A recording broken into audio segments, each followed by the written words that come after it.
और गांव में गया, जंगलों में जा जा करके परंपरागत चली आ रही प्रजातियों के जर्म प्लाज्म को इकट्ठा किया। और अब हमें पूरा विश्वास हो गया है कि प्रकृति से बड़ा कोई वैज्ञानिक नहीं। प्रकृति परिवर्तनशील है और प्रकृति ने मनुष्य प्राणियों को उन्नत किस्म का बीज दिया है। तो हम सभी देशवासियों से निवेदन प्रार्थना कर रहा हूँ हाथ जोड़ करके कि जो भी हमारे देश में उन्नत किस्म के बीज हैं, अलग अलग प्रांत के अनुसार, वहाँ के जलवायु भूमि के अनुकूल, वो सब लोग बचावें। आज वर्तमान समय में किसान कर्ज में क्यों है? तो एकदम साफ दिखाई दे रहा है कि ट्रैक्टर की महंगी जुताई, डीजल, मजदूरी कास्ट, महंगे महंगे हाइब्रिड बीज और कीटनाशक दवा, इसको खरीद करके किसान चाहे कर्ज ले करके बैंक से, सरकारी बैंक से या महाजनों से कर्ज लेकर के खेती कर रहा है। और कभी आए दिन बरसात, बाढ़, अधिक गर्मी, अधिक सूखा, इसके कारण भी फसल खराब हो जाते हैं, तो किसान की लागत पूंजी डूब जाती है। तो यहाँ पर एक ही महामंत्र है, अपनी खेती, अपनी खाद, अपना बीज, अपना स्वाद। अगर सब लोग अपना लें तो फिर से एक नई हरित क्रांति आ जाएगी और हमारे किसान कर्ज मुक्त हो जाएंगे। बाजार में बीज बहुत महंगे बिकते हैं। कंपनी वाले किसान के यहाँ ही बीज बनवाते हैं, प्रोडक्शन करवाते हैं, फिर ले जा करके ग्रेडिंग पैकिंग करके मार्केटिंग करके वो करोड़ों अरबों रुपया कमाते हैं। किसान के जेब का पैसा जाता है। जबकि भारत सरकार, राज्य सरकार हमेशा यही चाहती है कि किसान स्वावलंबी बने। तो स्वावलंबी बनने के लिए एक ही रास्ता है कि अपना सब कुछ हो, अपना बीज हो, अपना खाद हो और अपना बाजार हो। जैसे मैं व्यक्तिगत अपने बारे में बता दूं कि 30 साल तो मैं बहुत गरीबी दशा में था, परेशानी में था, इधर उधर भटका।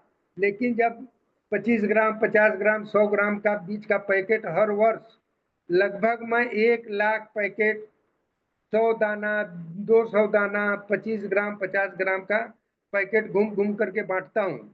जब किसान के खेत में एक अलग किस्म का पौधा निकलता है तो किसान प्रभावित होकर के उसी गांव में उसी किसान से कहता है कि ये बीज आप कहाँ पाए? तो किसान बताते हैं कि प्रकाश सिंह रघुवंशी हैं बनारस के, वो हमें सैंपल दिए थे, मैं उसी को लगाया हूँ। तो किसान 10-5 किलो तो बीज बना लेता है मेरे सैंपल से, फिर वो अपने लगाता है। लेकिन उसी गांव के लोग फिर हमसे डिमांड करते हैं, तो कुछ बेचता हूँ और कुछ फ्री सैंपल भी बांटता हूँ। इससे हो क्या रहा है कि हम 30 साल पहले बहुत गरीबी रेखा के नीचे थे, कर्ज ब्याज था, लेकिन आज पूरे देश में कुदरत बीज का डिमांड इतना ज्यादा हो रहा है कि हमारे पास वो कैपेसिटी नहीं है कि दे सकूं।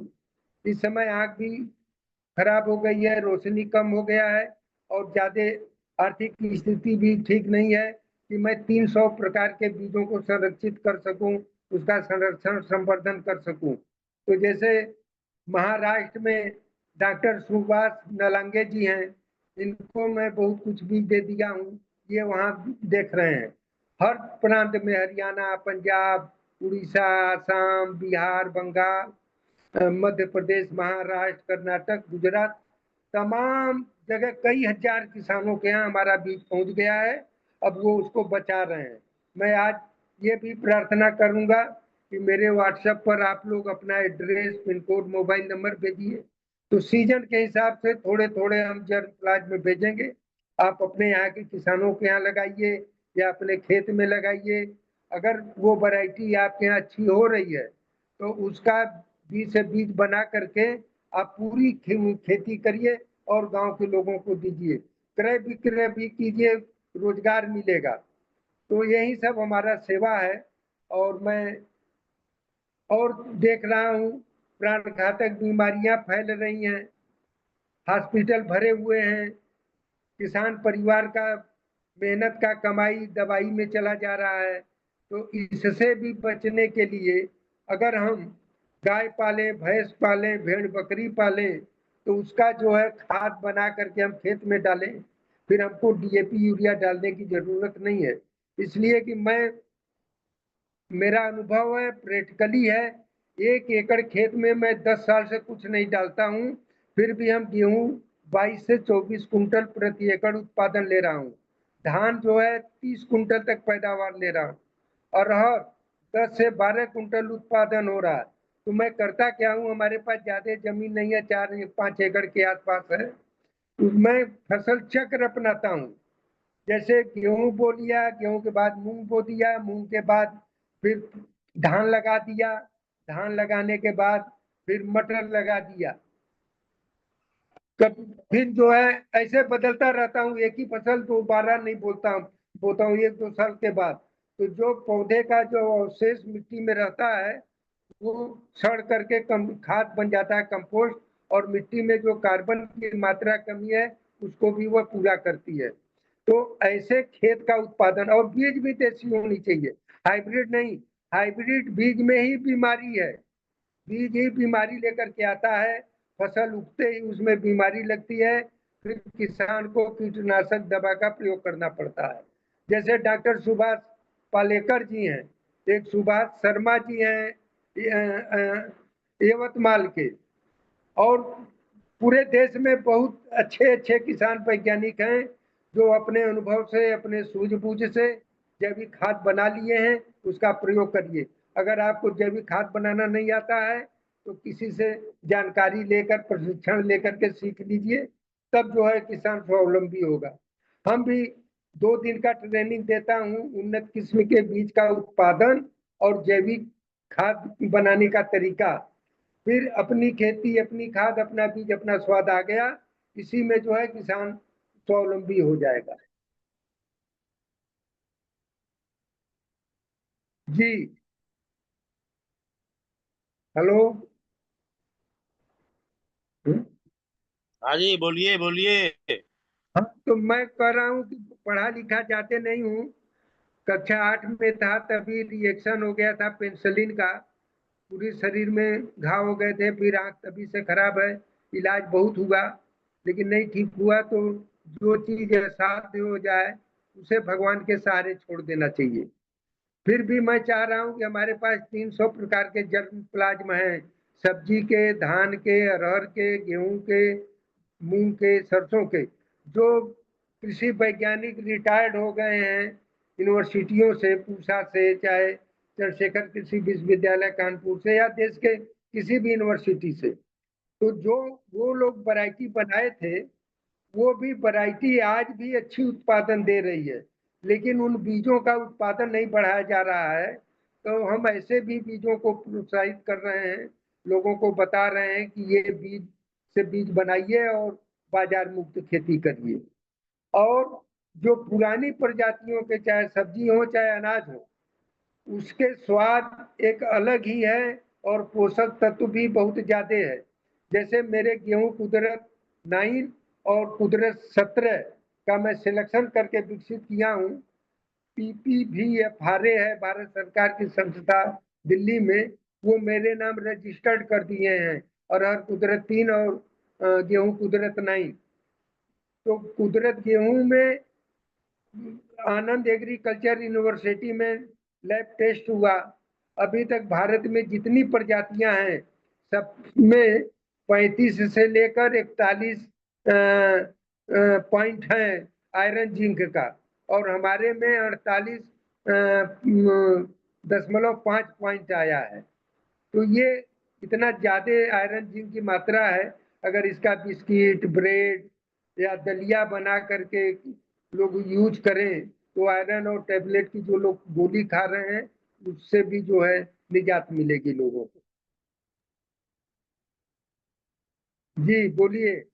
हाँ, नमस्कार सर। मैं नमस्कार। नारायणपुर से डॉक्टर तेवतिया बोल रहा हूँ। जी। मुझे सर आपका थोड़ा इसमें तजर्बा चाहिए कि जो मल्टी क्रॉपिंग है, एक साथ कई फसल, बहुउद्देशीय फसल जो है वो बोती है, हम्म। उसमें कोई आपका तजर्बा हो कि उसके साथ उसको बोया जाए, तो जो थोड़ी जमीन वाले हैं वो ज्यादा पैदावार ले सकते हैं। कोई आपका इसमें थोड़ा तजर्बा हो तो वो और सर। ये मेरी मठ है कोल्हापुर महाराष्ट्र में, हाँ जी। वहाँ पर नानाजी नानाजी निकम है। तो मैं अच्छा जी। 14-15 साल पहले वहाँ गया था, उनको भी बताया था मिश्रित खेती के बारे में। वो जी कई जी। लेयर में लगाते हैं, जैसे हाँ कि जी। मान लीजिए फूल लगा दिए 5 लाइन, फिर हाँ। उसके बाद छोटे उससे छोटे पौधे का कोई 2-4 लाइन लगा दिए। तो ऐसे ऐसे सीजन के हिसाब से आप मिश्रित खेती कर सकते हैं। हाँ, वो उसी का था पूछना मुझे कि यदि कोई किस फसल के साथ क्या क्या, रबी की खरीफ की फसल के साथ साथ कौन सा उसमें सिस्टम हम लगाएं जिससे जी जो है पैदावार बढ़ जी। सके साथ साथ, क्योंकि जमीनें कम है और जी जमीनें कम होने के कारण एक फसल से जो है किसान की पूरी नहीं हो पाती है। जी तो उसके लिए आपका कोई तजर्बा, कोई आपका उस पर ज्ञान हो तो शेयर करें तो जी। बड़ी मेहरबानी।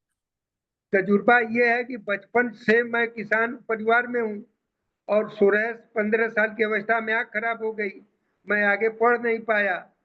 तो मैं बचपन में देखा हूँ कि जैसे हमारे पिताजी लोग खेत के किनारे बर्रे कहते हैं हमारे यहाँ, जो सफेद फूल होता है उसमें कांटे होते हैं, हरी हरी पत्तियां, उसका डेढ़ुआ भी बनता था। और वो बहुत अलग औषधि टाइप का था, उसको हरा चारे में लोग लेते थे। फिर इसके बाद गेहूं बोते थे, गेहूं में चना बोते थे, कुछ लाइन मटर बो देते थे। तो उत्पादन में भी कोई विशेष परिवर्तन नहीं आता था, और 1 एकड़ में 4-5 प्रकार का जो है लोग तैयार कर लेते थे। जैसे 2-4 कुल जो है सरसों भी बो देते थे। तो ये सब है अनुभव, मैं जो देखा हूँ वही बता रहा हूँ आपको। अच्छा, हाँ दूसरे एक जो दूसरा एक थोड़ा सा और पूछना था कि जो जी कीटनाशक है, यदि कीट और बीमारी लगती है, फंगस लगती है या कीड़े लगते हैं या कोई ऐसी जो फसल को नुकसान करते हैं, तो जी उसमें हम क्या इस्तेमाल करें? गेहूं हो, मटर हो, यदि उसमें कोई बीमारियां लगती हैं तो जी आप उसमें क्योंकि ऑर्गेनिक के लिए यदि हम उसमें पेस्टिसाइड या इंसेक्टिसाइड या कॉन्टेक्टिसाइड, क्योंकि आजकल सिस्टमिक दवाई डाल रहे हैं, वो पेड़ के जी अंदर जी सब एब्जॉर्ब हो जाती है और वो वही जी कैंसर फैला रही है। हम ही कैंसर खरीद खरीद के ला रहे हैं सब। तो जी आप जी हम आपके तजर्बे से कोई ऐसा हो कि हम उसमें स्प्रे करें देसी जी सिस्टम से, जिससे उसमें जो जी है जी कीड़े ना लगे और फसल का नुकसान ना हो। जी। जैसे हमारा आपका शरीर स्वस्थ है, हाँ जी। तो बीमारी आएगी हल्का फुल्का, और शरीर के अंदर भी जो बीमारी को दूर करने वाले जो सेल हैं वो काम करते हैं। इसी तरह से अगर हमारी मिट्टी अगर पावरफुल है, ताकतवर है, तो जो बीज हमारा अंकुरित होगा वो स्वस्थ रहेगा, तो उस पर बीमारी आने के चांस कम होते हैं। 27 देश के वैज्ञानिक लोग आए थे काशी हिंदू विश्वविद्यालय, बीएचयू। फिर वो लोग घूमते घूमते फिर हमारे फार्म पर आए। फरवरी मार्च का महीना था, तो उन लोगों ने देखा कि ये तो किसान होकर के इतना अच्छा वैरायटी विकसित किया है, बड़े बड़े बाल और अच्छे स्वस्थ पौधे हैं। तो लोग हम क्रॉस क्वेश्चन करने लगे, तो हमको तो अंग्रेजी आता नहीं। तो जो वैज्ञानिक लोग आए थे बीएचयू के, उन लोगों ने बताया कि रघुवंशी जी खुद नए नए बीज को सिलेक्शन किए हैं और उसी का प्रयोग करते हैं और जैविक खेती करते हैं। तो एक विदेशी वैज्ञानिक ने हमसे पूछा कि ये बताओ कि अगर बाहर से कोई बीमारी आ रही है तो क्या करोगे? तो हम कहे साहब ऐसा तो कोई हमारे पास यंत्र नहीं है कि वो बता दे कि बीमारी आ रही है। हाँ एक चीज है कि हम ऐसा कार्य करें कि बीमारी आवे ही नहीं। तो पहले देखिए, एक बैग अगर आपको छोड़ना है, अगर 1 एकड़ खेत है, तो आप कम से कम गोबर की सड़ी हुई खाद 1 एकड़ में कम से कम 9-10 ट्रैक्टर ट्राली डाल करके बिखेर करके उसको मिट्टी में मिला दीजिए। फिर आप उसमें कोई डीएपी यूरिया मत डालिए। पहले साल भले 19 होगा, लेकिन फिर दूसरे साल 5 टाली डाल दीजिए। फिर तीसरे साल 1-2 टाली डाल दीजिए। और गांव में प्रचलन है पुराने समय से, जो भेड़ होते हैं लोग खेत में रखवाते हैं तो उससे भी जो है जैविक खाद तैयार होता है। तो पहले मिट्टी को सुधारिए, फिर इसके बाद आप बीज ऐसे लगाइए जो निरोगी हो, जिसमें बीमारी न आती हो। हमारे कृषि विश्वविद्यालय के वैज्ञानिक भी आपको बताएंगे कि किस वैरायटी में बीमारी है, किस वैरायटी में बीमारी नहीं है। तो कुछ कृषि वैज्ञानिकों का भी सलाह लीजिए। कुछ हमारे देश में जैसे डॉक्टर ये आपके सुभाष पालेकर जी हैं, सुभाष शर्मा जी हैं, डॉक्टर सुभाष नालंगे जी हैं, या एक कहें सुरेश देसाई कर्नाटक के। तो ऐसे पुराने पुराने हमारे उम्र समय के 15, 20, 25 लोग और हैं देश में, जो जो हम लोग किए हैं वही बताते हैं और परिवर्तन लाने का प्रयास कर रहे हैं। लेकिन अब जरूरत है छोटे छोटे गांव में बच्चों को भी प्रशिक्षण दिया जाए कि जैविक खेती है कैसे किया जाए, जैविक खाद और कीटनाशक कैसे बनाई जाए, और उन्नत किस्म के बीज का भी उनको जानकारी दिया जाए। तो यही हमारे छोटे छोटे बच्चे जो है 10 साल 15 साल के बाद जो है परिवर्तन लाएंगे, और हमारे देश में अरबों खरबों रुपए का बीज जो बिक रहा है, किसानों के जेब का जा रहा है, वो बचना शुरू हो जाएगा। बहुत बहुत जी धन्यवाद, आपने बहुत अच्छी बातें बताई सबको। आपका जी। बहुत बहुत धन्यवाद। और किसी का कोई एक प्रश्न हो तो कृपया रखें। एक एक मिनट। हाँ, हम बोलिए ये भी बोलिए। देखें, मैं ये भी जैसे सेंट्रल जेल है बनारस में, जेलर साहब करीब आर्ट ऑफ लिविंग के द्वारा मैं वहाँ 5-7 साल से पहुंचा हूँ, और इस साल भी हमारे ही देसी बीज सब्जी के लिए लगाए गए हैं सेंट्रल जेल में जो है वाराणसी के। तो मेरे कहने का मतलब है अन्न का गहरा प्रभाव मन पर पड़ता है, और जैसा मन होगा वैसा तन होगा, वैसा संग होगा। तो अगर समाज में जो नफरत, घृणा, ईर्ष्या, द्वेष, जलन और बात बात में झगड़ा लोग करते हैं, गर्म हो जाते हैं, तो कारण ये है कि वो तामसिक अन्न खा रहे हैं।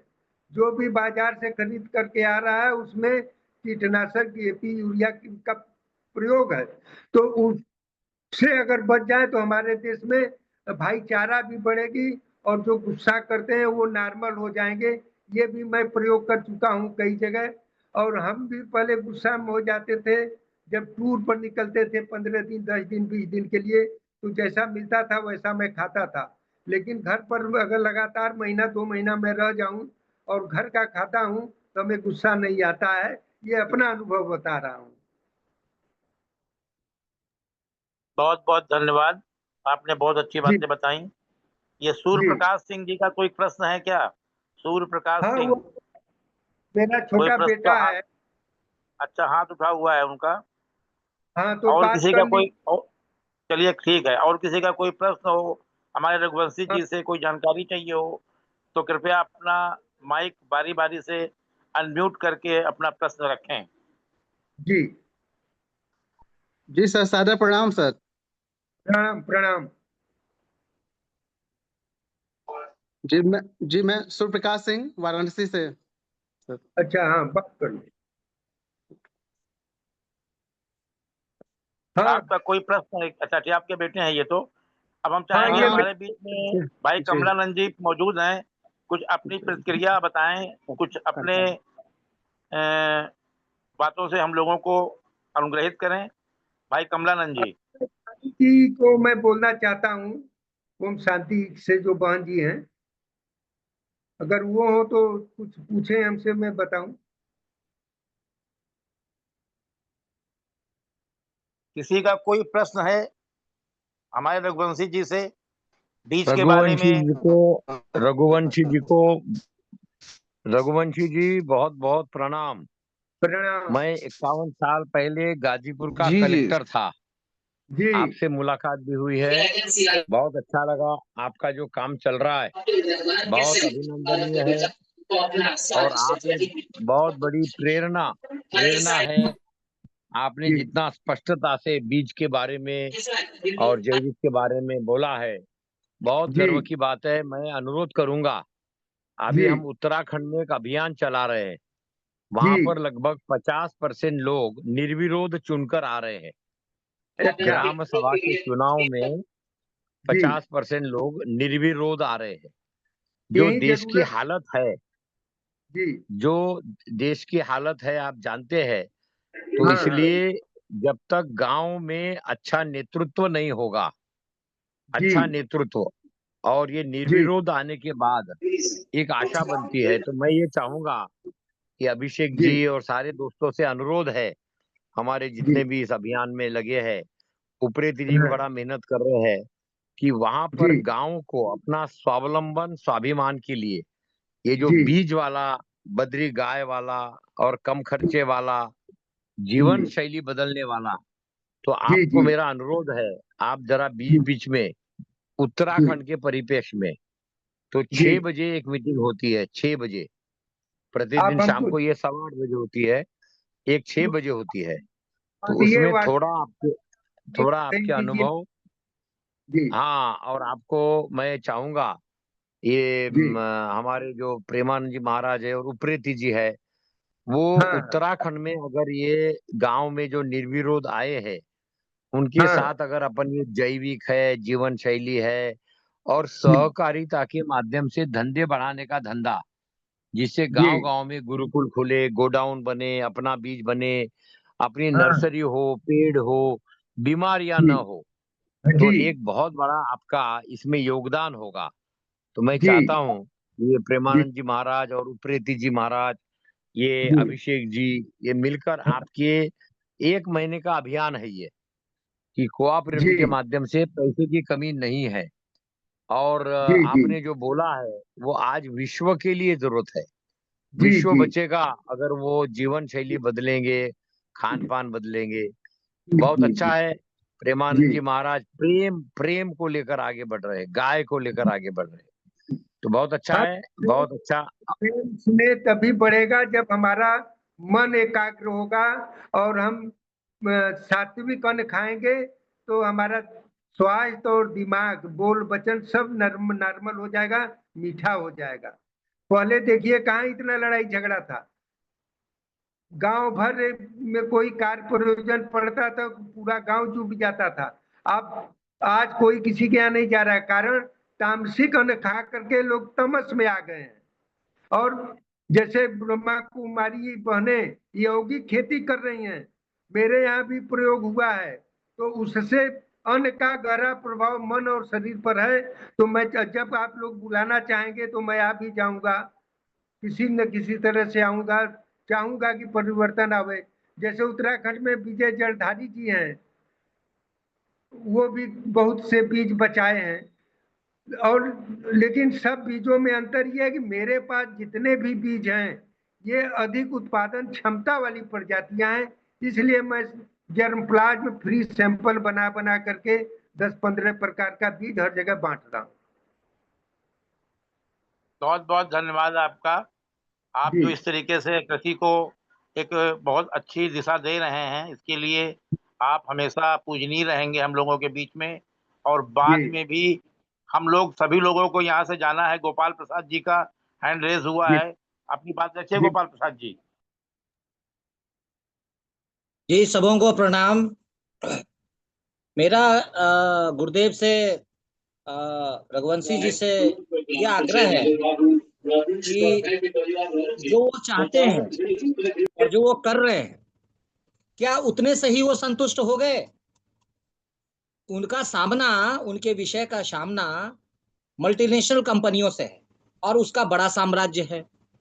एक अकेला प्रकाश सिंह रघुवंशी इतने मल्टीनेशनल कंपनियों के जो माया जाल है, उसका जो तंत्र है, उसका सामना करने के लिए उन्होंने क्या तंत्र बनाया? उन्होंने कितने लोगों को जोड़ा जो यह अभियान राष्ट्रव्यापी अभियान बने? ये मेरा पहला प्रश्न है। दूसरा, जो उस अभियान से जुड़ेगा उसको क्या लाभ मिलेगा? तो लाभ का मॉडल क्या उन्होंने विकसित किया कि उनके इस अभियान से जुड़ के आदमी भी कमर्शियली फाइनेंशियली मजबूत हो? उन्होंने आज तक ऐसा मॉडल क्यों नहीं डेवलप किया? यही मेरा प्रश्न है। मेरा प्रश्न ये है कि मैं 2006 तक दुनिया का सबसे दीनहीन व्यक्ति था और बचपन में शादी हो गई थी, बचपन में बच्चे हो गए, बचपन में खर्च, तो कुल मिला जुला करके 2007 में जब हमें पहली बार एपीजे अब्दुल कलाम से सम्मान पुरस्कार मिला, तब लोग हमको जानना शुरू किए। फिर हमारा थोड़ा थोड़ा बीज बिकना शुरू हुआ और कुछ पुरस्कार मिलना शुरू हुआ, तो वो सब मेरे शोध कार्य में आया या फिर सैंपल बांटने में आया। हाँ, ये कह सकता हूँ कि 17-18 प्रांतों में कई हजार किसान हमारे उन्नत किस्म के बीजों का उत्पादन कर रहे हैं, बेच रहे हैं, घर बैठे रोजगार पा रहे हैं। लेकिन मैं किसी राजा महाराजा घराने से तो था नहीं, यथाशक्ति इस साल भी 100 बीज का मैं 1 लाख पैकेट कई प्रांत में, कई जिले में फ्री सैंपल बांटा हूं। अगर उसमें से 20,000 भी किसान अगर लगा लिए तो उनको घर का खुद का बीज हो जाएगा। और फिर गांव वाले जब वो अच्छा फसल देखेंगे तो गांव वालों में भी अंतर परिवर्तन आएगा। लेकिन हम अकेले नहीं कर पाएंगे, अब तो हम अस्वस्थ हो जाते हैं। हाँ, मैं ट्रेनिंग दे सकता हूँ 2 दिन का, 3 दिन का। मैं सबका सेवा करूंगा, खिलाऊंगा, पिलाऊंगा और आशीर्वाद लूंगा सबसे। जो भी हमारे यहाँ आना चाहे आ सकते हैं, हम प्रशिक्षण देंगे, निःशुल्क सेवा रहेगी, खाने पीने की व्यवस्था हमारी रहेगी। लेकिन पढ़ाई लिखाई कम होना, अब उम्र भी ज्यादा हो गई है, इसलिए एक ही निवेदन है कि आप लोग हमारे अधूरे काम को आगे बढ़ाइए। बहुत बहुत धन्यवाद। हम आपके यहाँ आते हैं, बनारस में रह करके आपके साथ में काम करेंगे और आपके काम जी को आगे बढ़ाएंगे। हमारे जी राजीव कुमार जी का हैंड रेज हुआ है, आपका भी कोई प्रश्न है, रखिए राजीव कुमार जी। अ, सबसे पहले मैं प्रकाश सिंह रघुवंशी जी को हार्दिक धन्यवाद देना चाहूंगा। आपने बीजों जी के जरिए जो बीज बोई है वह आज लाखों किसानों के लिए जिंदगी में आत्मनिर्भरता और गर्व बनकर फल फूल रही है। आपका जी योगदान केवल कृषि में नवाचार नहीं बल्कि भारत और विश्व की आत्मा, गांव, किसान और स्वदेशी विचार को जीवित रखने का एक आंदोलन है। और आप जैसे सच्चे जी भारत निर्माता को कोटि से नमन और धन्यवाद। और मैं जी आपका जो संदेश है वो इंडिया में नहीं, मैं यूएस से बोल रहा हूँ, यूएस तक पहुंच रहा है। तो मैंने आपका पूरा रिसर्च किया था कि आपने कैसे किया, कैसे आपने जी 2006 से स्टार्ट किया। तो पहले आपने उसमें भेजा ग्रुप में, तो मैं यही बताना चाहता हूँ आपका संदेश देश तक नहीं विश्व तक पहुंच रहा है और हम उसको देश तक ही सीमित नहीं रखना चाहेंगे। मेरा मानना है रहेगी आपने जो अच्छा काम किया जी असरकारी, जैसे हमारे भाई कमलानंद जी, असरकारी असरकारी काम जो आपने किया है और जो सच्चे अपवाद हमारे से जुड़े हैं, तो उसमें हमारे जो आपने बोला था कि भी आपको इतना ज्ञान है जहां पे आपको हेल्प लगेगी हमारी या वो। और ये सूर्य प्रकाश जी आपके बेटे हैं? हाँ, बेटा है, उसी को सिखा रहा हूँ सब कुछ कि भाई जी अपना जी। जीवन करो, देश सेवा भी करो। हाँ, सूर्य प्रकाश जी आप अपना नंबर भी शेयर कीजिए। तो जी उसमें कोई हमसे कोई इस आपका जो अधूरे अभियान है, जैसे गोपाल प्रसाद जी ने बहुत अच्छी बात कही कि आपके आपके जो अधूरे अभियान हैं, हम चाहते हैं जी उनके अधूरे अभियान जो है उसको और हम आगे लेके जाएं। आप बोलेंगे इतना तो मैंने सोचा नहीं था। इस मंच के जी जरिए मैं यही आह्वान करूंगा कि प्रकाश सिंह रघुवंशी जी के जो अभी जो उनके सपने हैं उनको पूरा करें और वो ये बोलें एक एक साल बाद कि उससे ओवर अचीव होगी। Thank you. बहुत जी बहुत सर, एक धन्यवाद मिनट। राजीव जी, आपका बहुत बहुत धन्यवाद। एनआरआई समय ने इंटरव्यू लिया था अमेरिका से मेरा। जी हेलो। तो जी। बहुत बहुत धन्यवाद। प्रवीण जी प्रवीण पाटिल जी का भी कोई प्रश्न है तो कृपया रखें। प्रवीण पाटिल जी। हेलो। जी हाँ, हेलो। बोलिए बोलिए। हेलो सर जी, नमस्ते नमस्ते। प्रणाम। जी प्रणव। मैंने आज ये प्रकाश जी, रघुवंशी जी, परम पूज्य अपने जो बाबा जी है उनका मैं पहले सबके तरफ से और सबके अपने भारत माता की तरफ से उनका प्रणाम करता हूँ। क्योंकि उनके पास जो अभी सीड्स है, सीड्स ना बोले तो औजार बैंक है उनके पास। वो पूरे भारत माता की जो प्रकृति अपने को अच्छी करने हैं, तो अपने पास सीड्स अच्छा रहेगा तो अपन खाने में, बोने में और अपने पेट में जो जाएगा अपनी प्रकृति जिससे अच्छी होनी चाहिए वो सीड जरूर पुराने देशी उनके पास है। तो अपना एक बड़ा योगदान प्रकाश जी ने अपने भारत के लिए, अपने पूरे विश्व के लिए निर्माण करके रखा है। मैं उनका बहुत बहुत ऋणी हूँ, क्योंकि सीड्स अभी पुराने जो देसी जो सीड्स है वो उपलब्ध नहीं है। अपने यहाँ भारत में, महाराष्ट्र में, सब स्टेट में मार्केट बन गया है। कोई भी कंपनी आती जो सीड्स अपन मक्की, कॉटन जो किलो पे 2000 रुपए, 1500 रुपए, 500 रुपए, 200 रुपए किलो पे बेचते हैं, लेकिन वो सीड्स जब अपन मार्केट में लेने को जाते हैं तो उसका 5 गुना 10 गुना भाव से अपना किसान वो सीड्स खरीद के खेती में पेरनी करते हैं। क्योंकि अपना किसानों को सब रेडीमेड चाहिए। उनको रॉ मटेरियल खुद करने का और खुद करके उसको मार्केट करने का हमारे किसानों को उतना टाइम भी नहीं, और करने का उनको वो इलाज या मन में उनकी सोच भी नहीं है।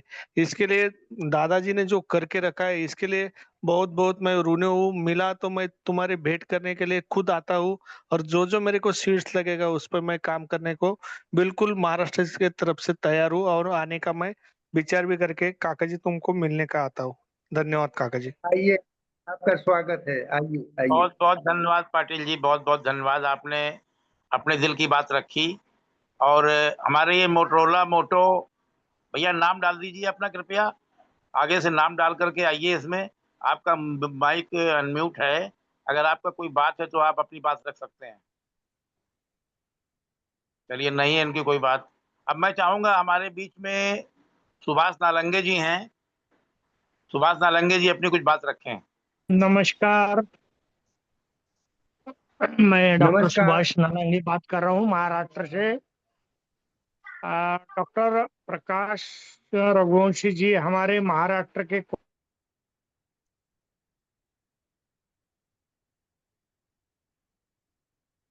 उन्नते महाराष्ट्र कोऑपरेटिव में लाखों रुपए का बिजनेस कर रहे हैं, आगे जाके करोड़ों में बिजनेस करने वाले हैं, ये संकेत मिल रहे हैं। और अभी महाराष्ट्र की 11 कोऑपरेटिव में रघुवंशी जी के टूर के प्लॉट हमने खड़े किए हैं, और सभी प्रकार का जो आगे का ट्रायल है वो हम ले रहे हैं। उत्पादन तो 101% आएगा, और उसके ऊपर हम प्रूनिंग करके जो जैविक कीड़ नियंत्रक है वो भी हम यूज करना चाहते।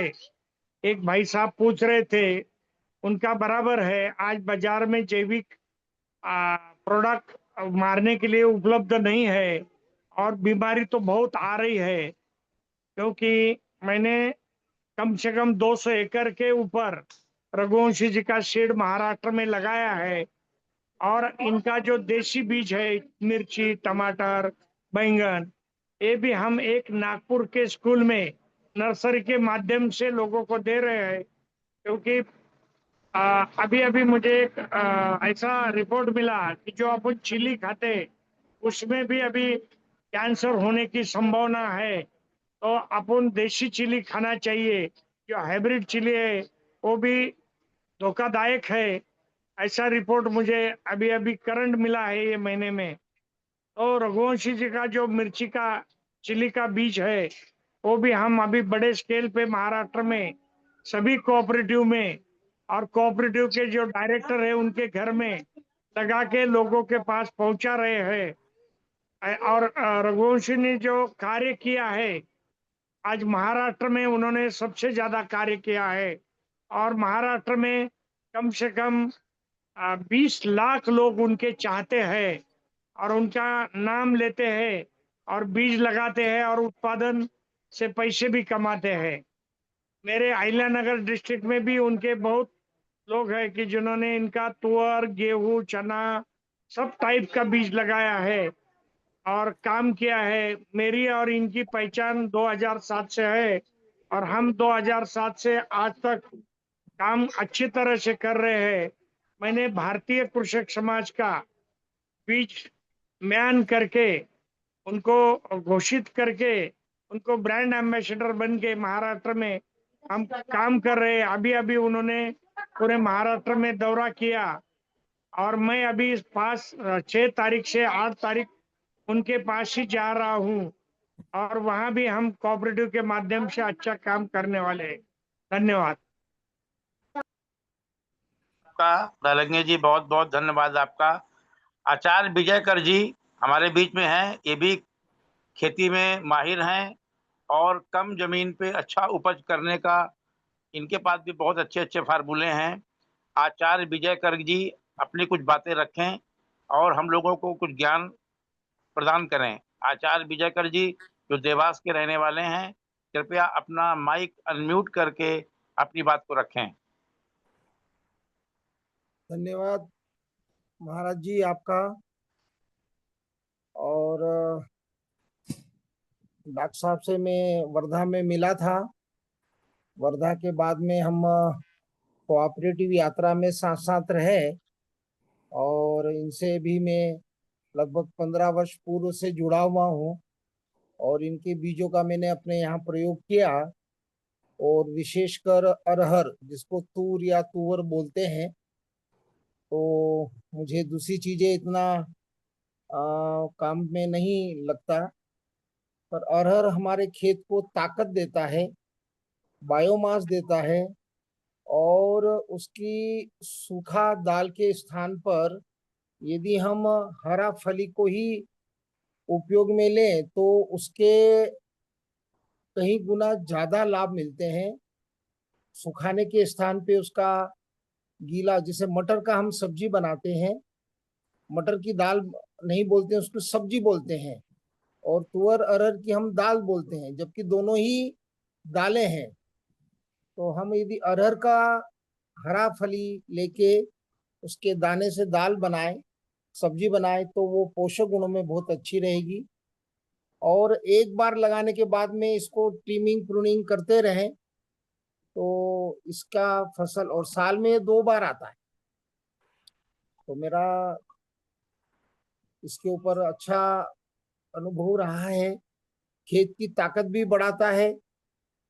और एक भाई ने ट्रेनिंग के लिए पूछा है इसके अंदर, तो किसी भी कृषि क्षेत्र में जाएं, जो भी आपके नजदीक है उनके यहाँ जहाँ के कुछ दिन रहें, जो भी आप। आचार्य जी मैं ये पूछना चाहता हूँ आपसे कि छोटे किसान जिनके पास 1 बीघा जमीन है, इनके पास 2 बीघा जमीन है, वो अपनी जीवन शैली को कैसे बदल सकते हैं आपके माध्यम से? उसमें उनको 1, 2, 5, 10 नहीं, 50-60 प्रकार की अपने प्रतिदिन के उपयोग की सब्जियां, फल, फूल, कंद, मूल, मतलब जितनी भी दलहन तिलहन सभी लगाना है थोड़ा थोड़ा, जिससे कि पहले तो उनकी पूर्ति होगी और थोड़ी मात्रा में रहेगी तो उसको वो रिटेल में न बेच, थोक में न बेच के उसको छोटा छोटा पैकिंग करके रिटेल में बेचे। उसको थोड़ा सा साफ सुफ रखें, अच्छा सा बढ़िया छोटा छोटा पैकिंग बनाए। जैसे मैं अभी 50 रुपए ग्राम में घी बेच रहा हूँ।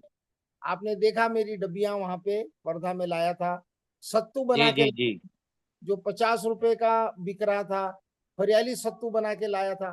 तो हमारे चीजों को हम इस प्रकार वैल्यू एडिट करें जिससे कि उसका हम अनंत लाभ ले सकते हैं। और इसमें सबसे बड़ी समस्या ये आती है कि हम कोई एक प्रकार की वस्तु लगाते हैं तो उसको थोक में बेचना पड़ेगा। हम 10 से 20 प्रकार की, 100 प्रकार की जीन्स लगाएंगे तो मात्रा कम जरूर रहेगी, उसको हार्वेस्ट करने में थोड़ी सी परेशानी नहीं आएगी, परंतु जैसे एक फसल खराब हो गई तो पूरा साल हमारा बर्बाद हो गया। इसमें छोटी छोटी 100 प्रकार की हमने लगाई, हमारा धनिया भी हो रहा है, पुदीना भी हो रहा है, सौंफ भी हो रही है, अजवाइन भी हो रहा है, जीरा भी हो रहा है, मक्का भी हो रही, ज्वार भी हो रही, बाजरा भी हो रहा है। तो एकल फसल को हटाना है, बहुवर्षीय फसल भी लगाना है, जैसे केला पपीता है, उसका भी हम उपयोग कर सकते हैं कि केला और पपीता साथ साथ लगा दे तो दोनों की फसल 1.5 से 2 गुना बढ़ जाएगी, क्षेत्र उतना ही रहेगा। अभी अहमदाबाद में मेरा प्रोजेक्ट अभी 4 दिन पहले प्रारंभ करके आया हूं मैं, पूना के पास में। एक मिनट भाई साहब, आचार्य जी 1 मिनट, हमारे भाई कमलानंद जी कुछ कहना चाहते हैं। नहीं, ये जो चल रहा है बहुत अच्छा चल रहा है।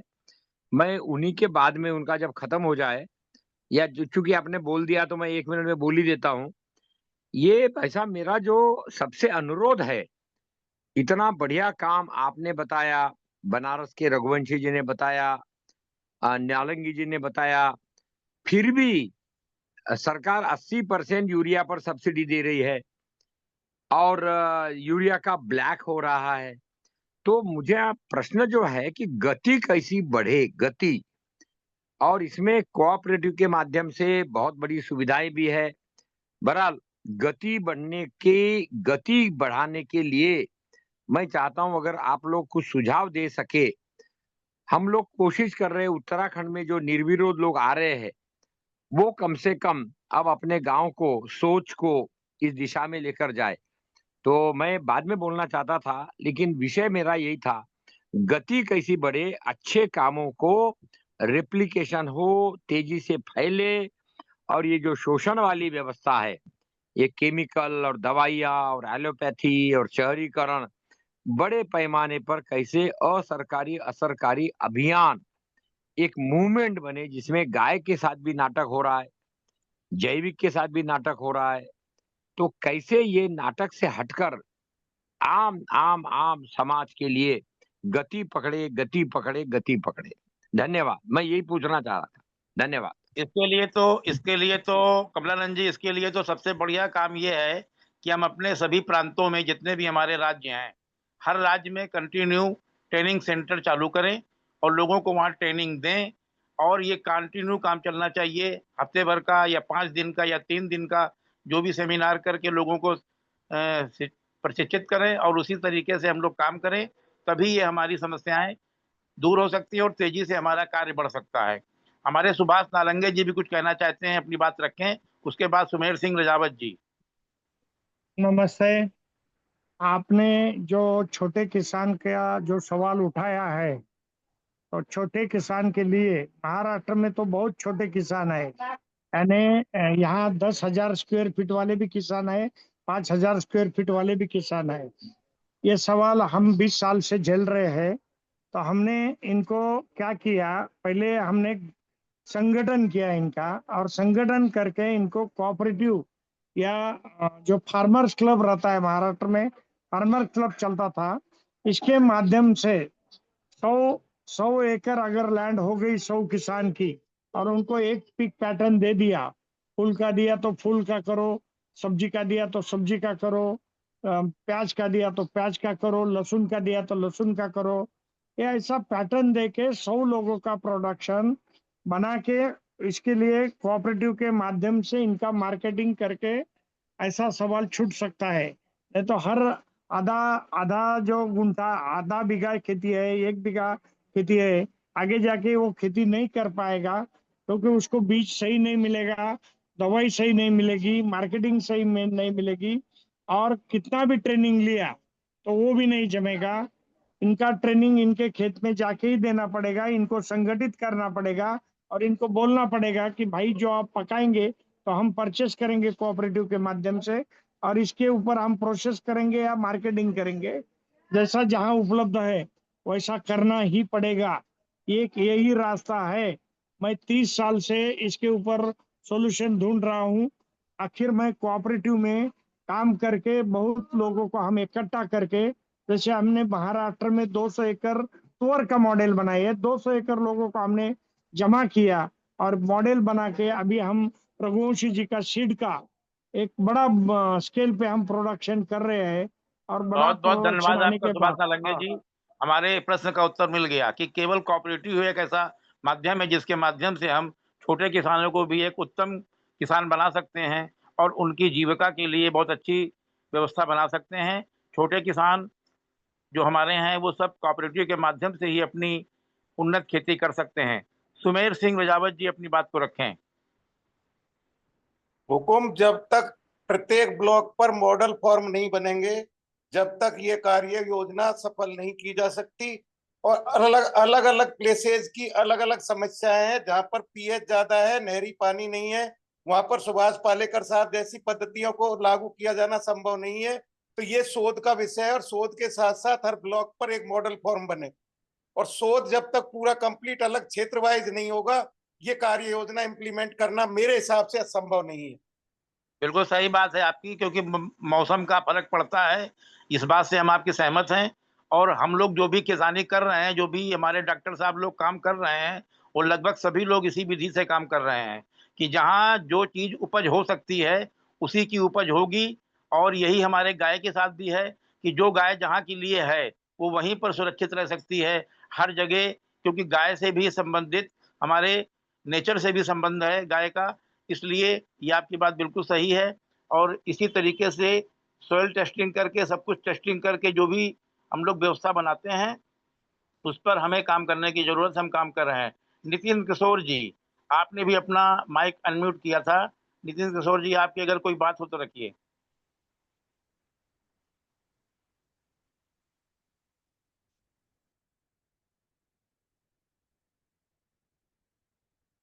और किसी को कोई बात करनी है आपको, भाई साहब सूर सिंह रजावत जी, कुछ बोलना है तो बोलिए अभी। मेरा कहना ये था, मैंने 2016 में नौकरी छोड़ने के बाद सुभाष पालेकर साहब का कैंप अटेंड किया। बड़ी खुशी हुई मुझे। मैंने जीवामृत पर काम किया, 5 साल काम करने के बाद भी रिजल्ट नहीं आए। उसके बाद गोकृपा अमृतम पर काम किया, जिसके रिजल्ट आए। तो क्षेत्र वाइज अलग अलग कृपया शोध करवाएं और उस हिसाब से उनके साथ ही है मॉडल फॉर्म डेवलप हो, उनको मार्केटिंग दी जाए, तो मैं समझता हूँ कि आपकी गति एक साथ बढ़ जाएगी। आपकी बात बिल्कुल सही है, क्योंकि कई प्रयोग कभी कभी असफल हो जाते हैं, ये बात सच है। तो हम लोगों का तो जीवन हमेशा प्रयोग में ही बीतता है। आज हमारे डॉक्टर्स भी सब प्रयोग ही करते हैं हमारी बॉडी के साथ। हमारी कोई भी बीमारी डायग्नोस नहीं कर पाते हैं, प्रयोग करते हैं केवल। तो ये प्रयोग की प्रक्रिया तो बरोबर होनी चाहिए, हमारे शरीर पर नहीं, लेकिन खेत पे और वातावरण में हमको प्रयोग करते रहना चाहिए, जिससे कि हम लोग अच्छी खेती कर सकें। हमारे बीच में माननीय श्री पीएम पी महाजन जी हैं, आपका भी हैंड रेज हुआ था, आप भी अपनी बात रखिए। पी महाजन जी, महाराष्ट्र से।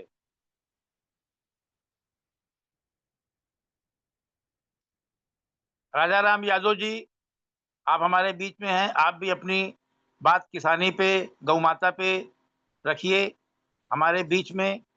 हम लोगों को कुछ मार्गदर्शन कीजिए। हमारे सभी भाई आपके कुछ ब्रिगेडियर साहब के कुछ वचन सुनना चाहते हैं। ब्रिगेडियर राजा राम यादव जी, हमारी बात को नहीं सुन पा रहे हैं, लग रहा। सुन लिया, चलिए। जी सर जी, सबको प्रणाम। बहुत अच्छी बात हो रही है और आप उसका आगे पूरा विश्लेषण करके बहुत अच्छा बता रहे हैं। मैं तो वैसे किसान भी हूँ, पर मैंने 2 विषय पे थोड़ा लंबा काम किया है। एक तो अपनी जो देसी गाय है, इकोनॉमिक मतलब आर्थिक दृष्टि से हम गौपालन कैसे करें, तो उसमें हमने सारे ही प्रयोग करके और देखा है।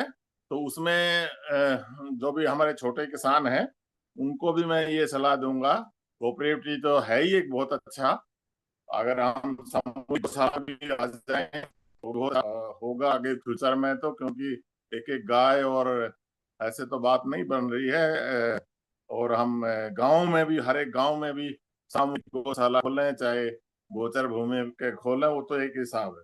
पर ये जो फार्मिंग है आगे, स्पेशली छोटे किसानों के लिए हमने लाभदायक बनाने के लिए उसमें कई काम करने पड़ेंगे। आप गौपालन करिए, आप गौपालन के साथ साथ और भी अगर कर सकते हैं तो जो मुर्गी पालन है और दूसरे जान पालन भी कर सकते हैं, बकरी है, जैसा भी जिस गांव में जैसा भी सुविधा है। और उसके साथ साथ ही उसको सबको वहाँ रख के उसका जो गाय के गोबर को ठीक से प्रयोग करने के लिए उसमें गोबर गैस भी रख सकें, उसमें आप खाद भी बना सकें, उसमें आप मशरूम वगैरह भी पैदा कर सकें जैसा आपका एनवायरनमेंट है। तो ये मल्टी टाइप का करना पड़ेगा और उस तरह सारे को मिला के हम थोड़ा सा आगे बढ़ेंगे तो अच्छी बात है। एक चीज मैं जो स्पेशली गाय के बारे में तो आप मेरे से ज्यादा जानते हैं, पर मैं ये कहना चाहता हूँ कि हम क्वालिटी मेंटेन में पीछे रह जाते हैं। हम जब बेचते हैं या वैसे भी मैं बता रहा हूँ कि क्वालिटी मेंटेन के लिए थोड़ा सा अलग से है, वो सब कर सकते हैं, लेकिन उसमें खाने में स्पेशली जो केमिकल है ये बहुत नुकसान कर रहा है, गाय को भी कर रहा है। तो क्वालिटी, जैसे आपकी गोबर की क्वालिटी है, गोबर की क्वालिटी जो आपकी गौशालाओं में है उसको भी मेंटेन करना कि उसके खाने के ऊपर, उसके रखरखाव के ऊपर जरूरी है, क्योंकि उसमें जो छोटे कीटाणु हैं जिसको हम देवी देवता कहते हैं, वो सारे के सारे अच्छे मेंटेन करने के लिए उसके पेट में जहरीला खाना नहीं जाना चाहिए, तभी वो मेंटेन होती है। तो उस पर थोड़ा सा कम ध्यान दिया जाता है। आगे से जो इस पे भी ध्यान दिया जाए, चाहे वो फसल की क्वालिटी हो, चाहे वो सब्जी की क्वालिटी हो। अगर क्वालिटी आपकी वेल मेंटेन हो गई जो हमारे पुराने सिस्टम में होती थी, तो उसका वैल्यू भी बहुत अच्छा मिल सकेगा। तो क्वालिटी पे थोड़ा कम ध्यान दिया जाता है, और कोऑपरेटिव तो है ही जरूरी, लेकिन हमने गांव-गांव में जो ब्लॉक और ये ले रहे हो, अब गौशाला को आप, क्योंकि इसमें बहुत ज्यादा जानते हैं, गौशाला को बहुत हम बहुत धन्यवाद आपका राजाराम जी। ब्रिगेडियर साहब को बहुत बहुत धन्यवाद, आपने बहुत अच्छी बातें बताई। हमारा तो अभियान यही होना चाहिए कि जितनी भी ग्राम सभाएं हमारे यहाँ हैं, सभी ग्राम सभाओं में सभी को ये बताना चाहिए कि तुम्हारे अधिकार क्या हैं, तभी हम लोग कुछ कर पाएंगे। हमारे अभिषेक जी कुछ कहना चाहते हैं। अभिषेक जी, आप अपनी बात रखिए। आवाज आ रही है मेरी? मेरा सवाल है श्री प्रकाश सिंह रघुवंशी जी से। आपने पूरा बीज संरक्षण, बीज संवर्धन। अभिषेक जी, आपकी आवाज नहीं आ रही है। आवाज सुनाई दे रही है अभी? हाँ, अभी आवाज आ रही है जी? अब आ रही है। मेरा प्रश्न है प्रकाश जी से। आपने पूरा जीवन बीज संरक्षण, बीज संवर्धन और बीज दान में लगा दिया, तो अभी जिस तरीके से विदेशी कंपनियां यहाँ पर एक सिंडिकेट, एक गिरोह की तरह काम कर रही हैं, और आप जैसे कुछ चंद लोग उनसे मुकाबला कर रहे हैं देसी बीज के संवर्धन और संरक्षण में, तो क्या क्या दिक्कतें आ रही हैं? पहला प्रश्न। और दूसरा ये है कि जो देसी बीज है, जो मूल बीज है, ऐसी कितनी खाद्य बीजों का आप संरक्षण कर पाए, और कितने ऐसे हैं जो विलुप्त हो गए आपके अनुसार? ये मेरे दो प्रश्न हैं। आदरणीय प्रकाश सिंह रघुवंशी जी। रघुवंशी जी प्रश्न का उत्तर दीजिए प्लीज। प्रकाश रघुवंशी जी।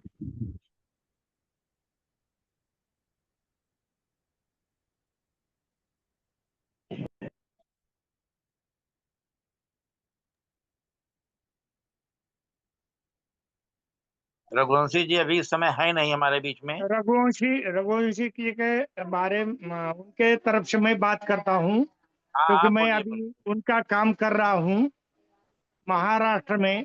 रघुवंशी जी की तुअर की वैरायटी है, गेहूं की वैरायटी है, और सीड में बहुत सारी वैरायटी है। सीड की सारी वैरायटी उन्होंने देसी तरह के बना के रखी है। मिर्ची है, टमाटर है, बैंगन है, और ड्रम स्टिक है, और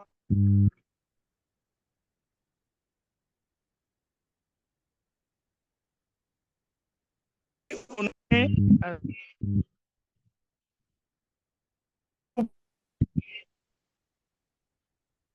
धन्यवाद जी। नालेंगे आपका अभिषेक जी। आवाज साफ नहीं आया। श्री जी बोलिए।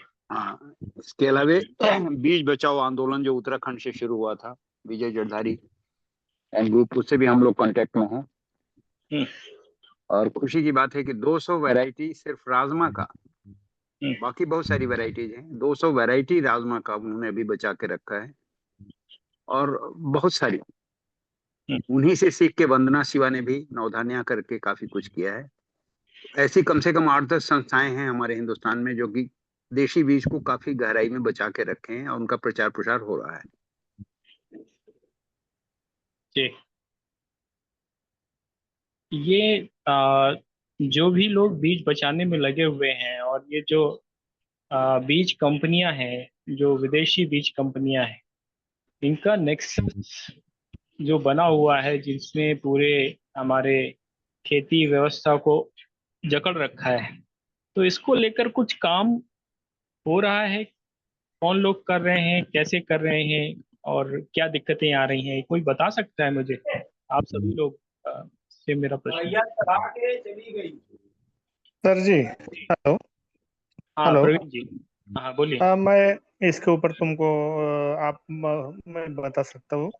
जी जैसे सीड्स कंपनी महाराष्ट्र में पूरा इंडिया में काम कर रही है, तो सीड्स कंपनी ने उसमें कोई फंगस डाल के उसका जो उत्पन्न का स्रोत बढ़ा दिया। अपना जो देसी सीड का जो एवरेज उत्पन्न निकलता है पर एकड़ में, वो अपना कम निकलता है। और जो कंपनियां भारत में महाराष्ट्र में काम करने लग गई, वो कंपनी ने उस पे ऊपर प्रक्रिया करके उस पे ऊपर कोई स्टडी करके उस पे कोई जीन्स वगैरह डाल के उसको बढ़ोतरी कर लिया। अभी फॉर एग्जांपल कॉटन में लिया, तो कॉटन में अपना देसी कॉटन पर एकड़ में लगाने के बाद पर एकड़ 4 या 5 क्विंटल का देसी कॉटन निकलता था पर एकड़ में। वहां पे अभी जो कंपनियां भारत में काम कर रही, वो कंपनी ने प्रोग्रेस करके उसमें बीटी कॉटन, उसके BT3 अलग अलग उसमें जीन्स डाल के वो अभी कॉटन का एवरेज पर एकड़ 10-12 क्विंटल निकलता है। तो वो टाइम पे अपने किसान देसी सीड्स पे काम न करते हुए जो रेडीमेड कंपनी का सीड्स मिल रहा उसके ऊपर काम करने लगी, उसका सीड्स लगाने लग गई। तो इसके लिए अपने जो देसी सीड्स अपने लोगों जिनके जिनके पास थे, लेकिन उसके ऊपर कोई प्रक्रिया नहीं हुई, उसके ऊपर कोई बढ़ोतरी नहीं हुई, उसके ऊपर कोई ध्यान दे के केवीके अपने जितने विद्यापीठ है एग्रीकल्चर केवीके वगैरह जितने कॉलेज है, उन्होंने सिर्फ वहां पे स्टडी करना चाहिए था, वहां पे कोई प्रोग्रेस करना चाहिए था। वो लोगों को बताना चाहिए इस पे क्या जीन्स डालना चाहिए, इस पे क्या प्रक्रिया करना चाहिए, तो अपना उत्पन्न बढ़ेगा। इसके लिए अपना जो देसी जो सीड है वैसे के वैसे रह गए, और रेडीमेड जो मिलने लगे, हाइब्रिड जो मिलने लगे, उस पे लिए किसान काम करने लग गए। हेलो, जी जी हाँ सर, जी जी जी, समझ गया हेलो, मैं। जी आ रही है आवाज। आवाज आ रही सर? जी जी हेलो, समझा क्या कोई आ रही आंसर? आ रही है आ रही है। तो ऐसे अपने को जो अपने जितने लोगों के पास महाराष्ट्र में भारत में जिनके पास देसी सीड्स जमा हुआ है, इकट्ठा हुआ है, उसके हर ब्लॉक में हर डिस्ट्रिक्ट में उसके एक एक दो दो एकड़ के खेतों में बीजवाड़ करके उसका जो सीड्स निकलेगा उसके ऊपर अपने को प्रक्रिया करनी पड़ेगी। उसके ऊपर अपन देसी यानी फॉर एग्जांपल अपन कॉटन का जो सीड्स था उसको प्रक्रिया करने के अपन गोबर का जो गोबर रहता था, गोमूत्र रहता था, उसको अपन लगा के वो उसके बोने के टाइम पे पुराने बुजुर्ग लोग करते थे। वैसे अभी लोग ऐसे काम करने को रेडी नहीं है, इसके लिए लोग मार्केट में जाके हाइब्रिड जो मिलता है उसको लगा देते हैं। इसके लिए देसी जो बढ़ना चाहिए था वो बढ़ा नहीं। जी हेलो, धन्यवाद प्रवीण जी। विमलन जी आगे बढ़ाइए कार्यक्रम। बीच में महेंद्र द्विवेदी जी ने हैंड रेस किया है, आप अपनी बात रखिए महेंद्र द्विवेदी जी। महेंद्र द्विवेदी जी हमारी बात को सुन रहे हो तो बोलिए। जी जी जी, नमस्कार सभी लोगों को नमस्कार। चूंकि बात चल रही है कि बीज को जो देसी बीज हैं उनको हम कैसे संरक्षित करें, तो हमारा चूंकि एक छोटा सा अनुभव है, आप जैसे बुद्धिमान सामान्य लोगों के साथ जब से बैठ रहा हूँ तो एक और यहाँ के जो लोगों से चर्चाएं हुई तो एक बात जो निकल के आई कि सबसे पहले हम सब लोग मिलकर अपने अपने क्षेत्रों में जो धनाढ्य लोग हैं, क्योंकि हर धनाढ्य व्यक्ति के पास जमीनें हैं, 10-10, 20-20 एकड़, 15-15 एकड़ जमीनें हर धनाढ्य व्यक्तियों के पास हैं। तो सबसे पहले उन्हें हम रासायनिक खेती करने के जो नुकसान हो रहे हैं, जैसे कि बड़ा नुकसान कैंसर होने वाला है, डायबिटीज हो ही रही है, बीपी हो ही रहे हैं, तो उन लोगों को अगर अपन समझाने का प्रयास करें कि भाई आपके पास 10 एकड़ जमीन है तो आप अपने परिवार के लिए कम से कम 1 एकड़ में देसी तो कम से कम कर ही सकते हैं, तो उन्हें अपन पहले प्रेरित करें। तो जिससे कि भाई 1 एकड़ में उनके यहाँ 10 क्विंटल हुआ और उनके यहाँ 3 लोग रहते हैं, 3 क्विंटल वो उपयोग करेंगे, 7 क्विंटल वो लोगों को देंगे, तो अन्य लोग भी प्रेरित होंगे। तो धीमे धीमे इसकी कॉपी लोग करते जाएंगे। तो शुरुआत बड़े लोगों से करनी पड़ेगी जिनके पास जमीनें ज्यादा हैं। अगर हम चाहते हैं कि हम जैविक खेती का प्रचार प्रसार करें, तो क्योंकि जो सामान्य किसान है वो तो वही चाहेगा कि भाई सीधी सी बात है, पैसा किसी को बुरा नहीं लगता है। वो यही चाहेगा कि हमारा एक एकड़ में 20 क्विंटल हो, क्योंकि भाई उसे अपने बच्चों की पढ़ाई का खर्चा भी करना है, घर के अन्य खर्चे भी करने हैं, 50 प्रकार के खर्चे हैं। तो भाई हम उसे नहीं समझा सकते हैं। तो सबसे पहले हम टारगेट बनाए किन्हें, जो धनाढ्य लोग हैं, है ना। तो उन्हें बीमारियों के बारे में विस्तृत जानकारी, कार्यशालाएं, उनसे संपर्क, और उन्हें बीज बेच कर, जो देसी बीज है, कि भाई आपके यहाँ 10 एकड़ है जमीन, तो आप 1 एकड़ में अपने परिवार, अपने लोगों के लिए आप जैविक खेती करें। भाई 9 एकड़ में उससे अपन ये कहेंगे कि भाई तुम 10 एकड़ में पूरी जैविक खेती कर लो, तो वो नहीं करेगा। हर आदमी प्रोफेशनल हो गया, हर आदमी पैसों के लिए पागल हो गया है। तो भाई अपन को भी ये प्रयास करें अपने अपने क्षेत्र में। वही मैं प्रयास, चूंकि मैं 15 अगस्त से करने वाला हूं, कि गांव गांव जाकर जो धनाढ्य लोग हैं, पहले हम उनसे मिलेंगे, और उनके जब वो लोग करने लगेंगे, तो उन्हीं से जो बीज तैयार होगा, तो फिर अन्य जो कम पैसे वाले हैं उन्हें देंगे। फिर इसके बाद जो और कम पैसे वाले होंगे, ऐसी कॉपी करवाते हुए हम काम आगे बढ़ाएंगे। ऐसे ही हम, जो हमारा टीकमगढ़ शहर है, तो टीकमगढ़ शहर में हमने लगभग 250-300 लोगों की लिस्ट बनाई है।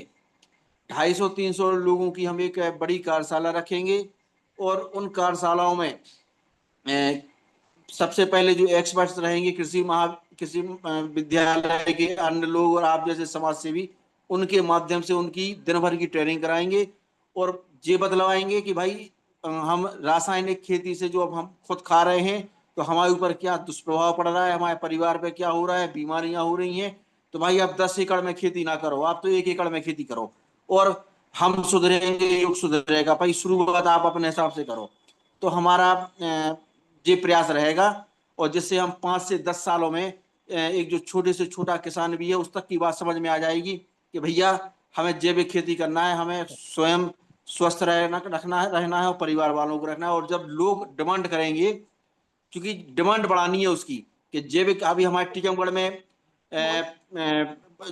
चूंकि 1 मिनट का समय लूंगा, हमारे टीकमगढ़ में प्रति रविवार को जिला रेस्ट हाउस के सामने जैविक खेती से उगाई हुई सब्जियों की बाजार लगता है, और लोग अपने आप जाने लगे, है ना, अपने आप लोग जाने लगे कि भैया हमें तो जैविक खेती, भाई हफ्ते में 1 दिन लगती है, क्योंकि वो संडे टू संडे, तो लोग जाने लगे हैं जैविक खेती में। बाजार पता चला कि सब्जियां कम पड़ जाती हैं, भीड़ ज्यादा होने लगी है। तो धीमे धीमे धीमे धीमे इसका टेस्ट डालना पड़ेगा, लोगों को जागरूक करना पड़ेगा कि भाई इसको खाने से अंतोगत्या, जो तुम्हें पहले 100 साल जीते थे, 90 हो गया, 80 हो गया, 70 हो गया। अगर आप अगर लंबी आयु चाहते हैं, अपने बच्चों को ज्यादा जिंदा देखना चाहते हैं, तो आप कम से कम 10 एकड़ है तो 1 एकड़ में खेती करो ना। चूंकि समझाना डायरेक्ट पड़ेगा, और स्पष्ट भाषा में समझाना पड़ेगा कि अगर जल्दी नहीं मनना है, तो रासायनिक खेती छोड़कर जैविक खेती पे आओ।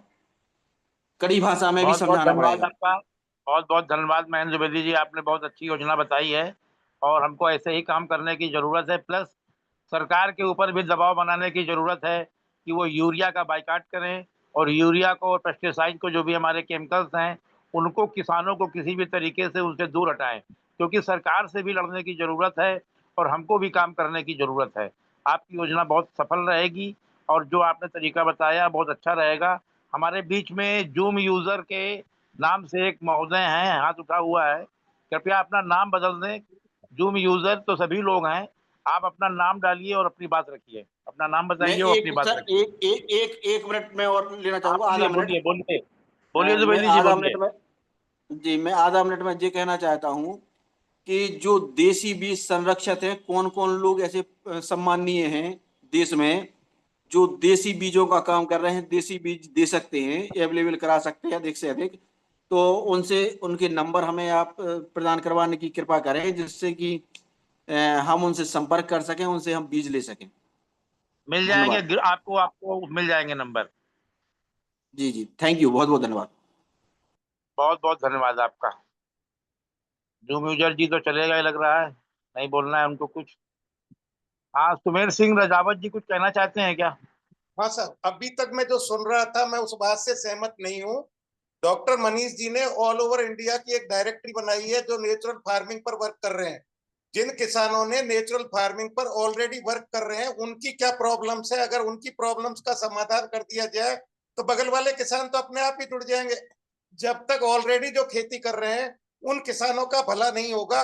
जब तक दूसरे लोगों को आप कितना ही शिक्षा दें, शिक्षा देने का कोई फर्क नहीं पड़ने वाला है। सबको पता है कि खुद के खाने के लिए 1 बीघा करना चाहिए, अब वो समय नहीं रहा, सबको पता है। मेरा यही निवेदन है कि जो कर रहे हैं जिनको प्रमोट किया जाए। चलिए महोदय ठीक है, हमें भी जो भी मौका है, दें। कोई माने या ना माने, हमको अपने अभियान को जारी रखना है। अगर कोई मानता है तो भी सही है, नहीं मानता है तो भी सही है, क्योंकि यूरिया भी जब आई थी तो हाथ पैर जोड़ करके ही सरकारी अधिकारियों ने इनाम दिया, लोभन दिया, प्रलोभन दिया, तब यूरिया का लोगों ने प्रयोग किया। महोदय तो ये हमें भी कोई बहुत मौका बड़ी बात दीजिएगा। नहीं है, धीरे धीरे बहुत बड़ा आप परिवर्तन देने साहब, आएगा, मैं वही हम चीज लोग कह रहा हूँ, लगे जो रहेंगे। ऑलरेडी चल रहे हैं उनको तो प्रमोट करो साहब आप। और वो डॉक्टर मनीष जी ने पूरे इंडिया की डायरेक्टरी बनाई है इस तरह की। ये निवेदन है मेरा सर, वो जो उनकी बिल्कुल समस्या अगर बिल्कुल होगा, समाधान बिल्कुल। होगी तो बगल वाले देख के अपने आप ही प्रमोट हो जाएंगे। अरे कोई एक किसान तैयार होगा तो उसको देख करके तमाम तैयार हो जाएंगे, तो धीरे धीरे एक एक करके काम होता है। वहां बहुत पर मैं अच्छी बात दोनों है एक ही आपकी। जो चीज कह रहे हैं साहब, जो ऑलरेडी चल रहे हैं वही अपने आप में बैक आते जा रहे हैं सब। चलिए चलिए, बिल्कुल ध्यान दिया जाएगा आपकी बात पे, हम लोग उसको इम्प्लीमेंट करेंगे। हमारे बीच में और किसी का अगर कोई प्रश्न है तो रख सकते हैं। और हमारे बीच में बहुत लोग हैं। नितिन किशोर जी ने कुछ कहना चाहा था पहले। मनोज शुक्ला जी आए हैं। मनोज शुक्ला जी कहाँ से हैं, अपना परिचय दें, अपना माइक अनम्यूट हाँ, करके। सभी महानुभावों को सादर प्रणाम। कहाँ हेलो। से हैं मनोज जी आप? मैं मनोज शुक्ला अयोध्या जी से हूँ। जी। मैं आज पहली बार कुदरत आए हैं मीटिंग में? नहीं, मीटिंग तो महाराज जी मैं लगातार 1 महीने से पार्टिसिपेट कर रहा हूँ। बहुत बढ़िया, बहुत बढ़िया। बताइए, अपनी बात रखिए, क्या कहना चाहते हैं? जैसे कई विद्वान लोगों ने बताया कि कैसे क्या किया जाए, क्या नहीं किया जाए। देसी बीज के संवर्धन में मैं कुदरत फाउंडेशन रघुवंशी जी के साथ सारा काम मैं खुद कर रहा हूँ। लेकिन जब तक पेस्टिसाइड पे महोदय गवर्नमेंट का बैन नहीं होगा, तब तक हम लोग इस मिशन को सरवाइव नहीं कर पाएंगे। जैसे गवर्नमेंट की आज मंशा यूरिया कम किसान ले, डीएपी कम किसान ले, लेकिन अभी तक गवर्नमेंट की कोई ऐसी पॉलिसी नहीं कि ग्लाइफोसेट जो हर्बिसाइड है उस पे कोई बैन नहीं है, नाइट्रोबेंजीन पे कोई बैन नहीं है। ऐसे तमाम ऐसे पेस्टिसाइड है। चूंकि मेरा खुद का अनुभव, मैं 25 साल मार्केटिंग हेड रहा हूँ, स्टेट हेड रहा हूँ, कई स्टेट पे काम किया हूँ एग्रीकल्चर में। जब तक गवर्नमेंट हमारे साथ मिलके काम नहीं करेगी तब तक हम अपने मिशन में ये सफलता मिल नहीं सकती। हम लोग चाहे जितना चर्चा कर लें, जो हमारा अपना व्यक्तिगत अनुभव है, तो हमको अपने साथ साथ अपनी टीम के साथ अपने किसानों के साथ साथ गवर्नमेंट में भी ये दबाव बनाना है कि जो पेस्टिसाइड जो हर्बिसाइड विदेशों में बैन है वो विदेशी कंपनियां हिंदुस्तान बेच कैसे रही है। ये ऐसी बिल्कुल मोनोपोली सही, है पेस्टिसाइड बिल्कुल। कंपनियों की हाँ, बिल्कुल जिसपे सही बात है गवर्नमेंट। आपकी। हमको अपने काम के साथ साथ में गवर्नमेंट पे भी दबाव बनाने की जरूरत है। जी इसीलिए हम सब लोग एकत्रित हो रहे हैं और अपना ये संगठन इसी प्रकार करेगा, किसानों को भी समझाएगा और गवर्नमेंट को भी समझाएगा।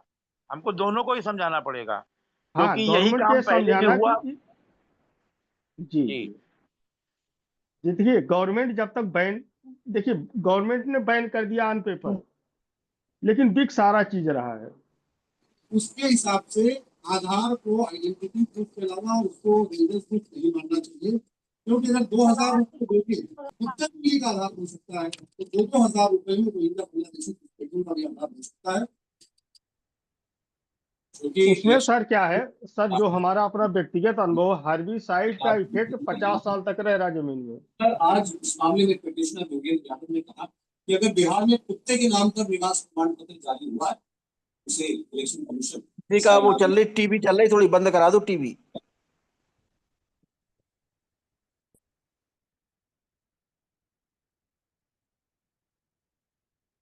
हाँ मनोज जी, आप अपनी पूरी बात कर चुके हैं। हाँ लगभग सर हम अपनी बात बता दिए कि हमारा लोगों का कार्यक्रम कैसे सफल होगा। हम लोग इतना जब तक हमारे साथ गवर्नमेंट जो बैन हो चुकी है वो मार्केट ना आए तब तक हम लोग सरवाइव नहीं करेंगे। किसान एक्सेप्ट करने को तैयार नहीं। मैं फील्ड की बात कर रहा हूँ।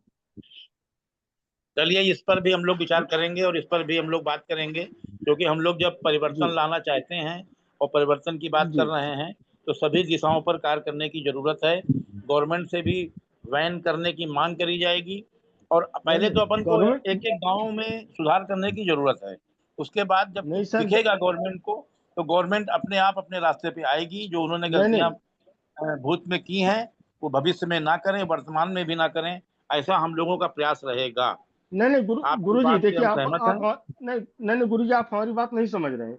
जिस प्रोडक्ट को गवर्नमेंट ने बैन कर दिया, आप समझिए हमारी बात को। हमको गवर्नमेंट एक्स्ट्रा पेंशन नहीं बनाना है। जो भारत सरकार का एग्रीकल्चर डिपार्टमेंट बैन कर दिया है उस चीज को बंद हो जाए। हमको कोई एक्स्ट्रा पेंशन नहीं बनाना कि आप इसको बैन कर दीजिए। हाँ, तो वही जो चीज बैन है उसी को बंद करिए, उसी पे बात करनी है। हाँ, जो बैन हो गया बिक क्यों रहा है?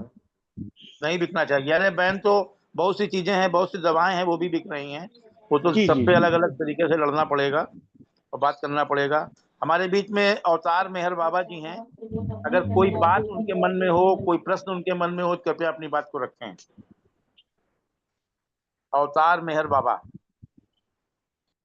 अच्छे प्रोग्राम चल रहा है। मेरा नाम सचिन पाटिल है और यहाँ दिल्ली में अवार्ड नाम की एक संस्था है, तो उसका गूगल में जानकारी मिल जाएगा। तो उसके माध्यम से हम सारे जिला परिषद, ब्लॉक और पंचायत समितियों को जोड़ने का काम कर रहे हैं। उसमें दुर्गा प्रसाद सिंह जी है, उनका मैं नंबर आपको शेयर करता हूँ। माननीय कमलानंद जी अपने जो महाराज है उनको उनसे उस दिन बात करवाई थी मैंने, और आगे का जो होगा वो दुर्गा बाबू आपको अपडेट करेंगे। अभी वो महाराष्ट्र के दौरे पर गए हैं। मैं चाहता हूँ कि अपने नलंगे पाटिल जी को नंबर उनको शेयर करता हूँ, वो बात करेंगे आपसे। नाम संपर्क बढ़ाएंगे, लाइक माइंडेड लोगों को कनेक्ट करेंगे, उतने विस्तार से काम होते रहेगा। धन्यवाद। बहुत बहुत धन्यवाद आपका। और आपने अपनी बात रखी। और किसी भाई को, हमारी अलका ईरानी जी हैं, वो भी अपने विषय में कुछ बताएं और कैसे हम अपने देश को, प्रदेश को एक उज्जवल भविष्य दे सकते हैं। गुरुकुल बनाकर, गाय को पालकर, जैविक खेती को करके आप भी अपने कुछ बोल वचन हमारे बीच में रखें। अलका ईरानी जी।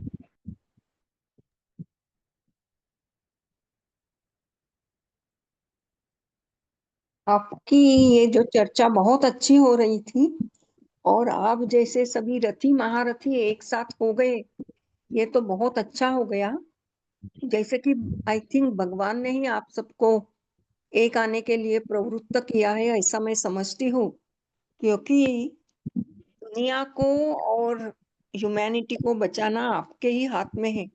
मुझे समझ नहीं पड़ता कि इतनी सब खाना ये प्राथमिक जरूर होने के बावजूद भी ये सब लोग इसको इतना इग्नोर कैसे करते हैं। और हमारे कंट्री में ये तो बहुत, इसलिए तो आप सबको आना पड़ा, क्योंकि ये मैं कभी से मैं भी विचार करती थी, क्योंकि मैं एक अच्छे गुरु के साथ रही थी और उसका ही परिणाम हो गया होगा। ये प्रोफेसर भटनागर जो राधा स्वामी के बहुत बड़े संत थे, उन्होंने अपना सब जॉब वगैरह छोड़कर भारत गरीबों के लिए वो भारत में रहे हुए थे और वो हमेशा ऐसा कुछ सोचते थे और उसका ही शायद परिणाम मेरे पर हुआ होगा।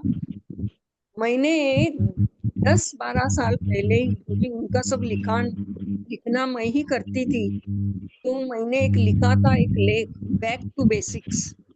और अभी मुझे भी लगता था कि अभी हमें फिर से बेसिक चीज पर जाना ही चाहिए, नहीं तो ह्यूमैनिटी नहीं बचेगी। तो आपको तो भगवान ने ही, आप तो आई थिंक भगवान के स्पेशल ये है कि जिनको ऐसी प्रेरणा मिली है कि सब कुछ छोड़ के अपना ego, main thing is ego छोड़ के सब एक साथ होके ह्यूमैनिटी को बचाने के लिए आप आ गए हैं, और आपके प्रयत्न तो सफल होंगे ही, क्योंकि आपको भगवान ने ही भेजा है, ऐसा मैं मानती हूँ। आपका ओम शांति। बहुत बहुत धन्यवाद बहन जी। आपका, आपने अपने शब्दों से प्रेम की वर्षा की है, और ये प्रेम की वर्षा सदैव हमारे सबके बीच में होनी चाहिए। हमारे बीच में बलदेव राज सूद जी भी मौजूद हैं, कृपया वो भी अपनी कुछ बात रखें। बलदेव राज सूद जी, हमारी बात को सुन रहे हो? बलदेव राज जी अपनी बात को रखें। गुमान सिंह जी, गुमान सिंह अपनी बात को कुछ रखना चाहते हैं तो बताएं, बोलिए।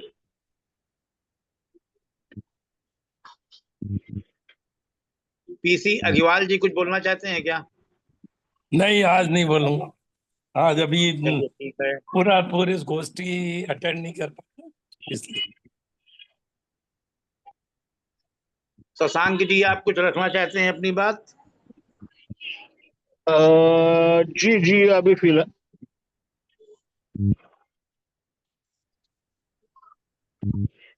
हेलो हेलो हेलो हेलो, हाँ बोलिए। हाँ भाई कमलानंद जी अपनी बात को रखेंगे, बताइए। नमस्कार। बस एक ही बिंदु है, बहुत अच्छा मीटिंग आपका कंडक्ट किया, आपका बहुत बहुत अभिनंदन। प्रेमानंद जी महाराज, प्रेम के साथ शक्ति। दूसरा, आज्ञा जी जैसे लोग जो चार्टर्ड अकाउंटेंट है और चिंतित भी है और समाज से, अभी हमने आज अभिषेक जी से अनुरोध किया था, मैं फिर बोल दूं कि वो उत्तर है 15 दिन तक, 10-15 दिन बराबर भी रोज आए हैं, के साथ मिलकर जो अच्छे लोग आए हैं, के साथ जो माँ बाप का प्रोग्राम है 100 करोड़ ब्लॉक का है, वो लोकल लोगों के साथ करना है और लोकल लोगों को ही उसमें फायदा हो। ये श्रृंखला ऊपर से नहीं, सरकारी आदमी से नहीं है, कलेक्टर से नहीं, बल्कि लोकल लोगों से है। और चूंकि 50% आना एक अपने आप में बहुत जो अनुरोध कर रहा था, भी हमारे दोस्त लोग यहाँ पे हैं, प्रणाम के साथ अनुरोध, कृपा करके आपके अगर कोई उत्तराखंड में हो या और भी कहीं जो एक नेतृत्व दे सकते हो, नेतृत्व भाषण नहीं, तो एक बहुत अच्छा मौका है, क्योंकि कोऑपरेटिव के माध्यम से फंड अवेलेबल है। वहां पर अभी नालंगे जी भ्रमण कर रहे हैं और 6 बजे प्रतिदिन शाम को 6 बजे मीटिंग होती है उत्तराखंड के परिप्रेक्ष्य में। जो तो आज की मीटिंग के जब ये अपने को बीज वाला मिल गया, बीज मंत्र मिल गया, बीज मंत्र, और उसमें जो रघुवंशी साहब ने बताया, बड़ा आनंद आ गया, बहुत आनंद आ गया लेकर जो है उसमें आपका योगदान, बिजनेस वाला, स्वार्थ वाला, आनंद वाला, अनुभव बांटने वाला, मेरे ख्याल से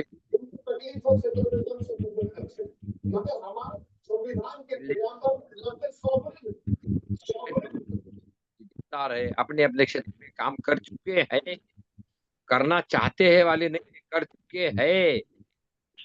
बहुत अच्छा लगा, बहुत बहुत धन्यवाद। उस पर कोई आइडिया या सुझाव कृपा करके दीजिए। और आज बीज वाला पॉइंट है, बीज से ही पूरा नई सोच, नया लोकलाइजेशन, स्थानीयकरण ही बचाएगा दुनिया को, लोकलाइजेशन। तो आइए आज्ञा साहब, आपका जरा सा अच्छे लोगों से मिलवा दीजिए। हमारा आगेवाल जी से अनुरोध है,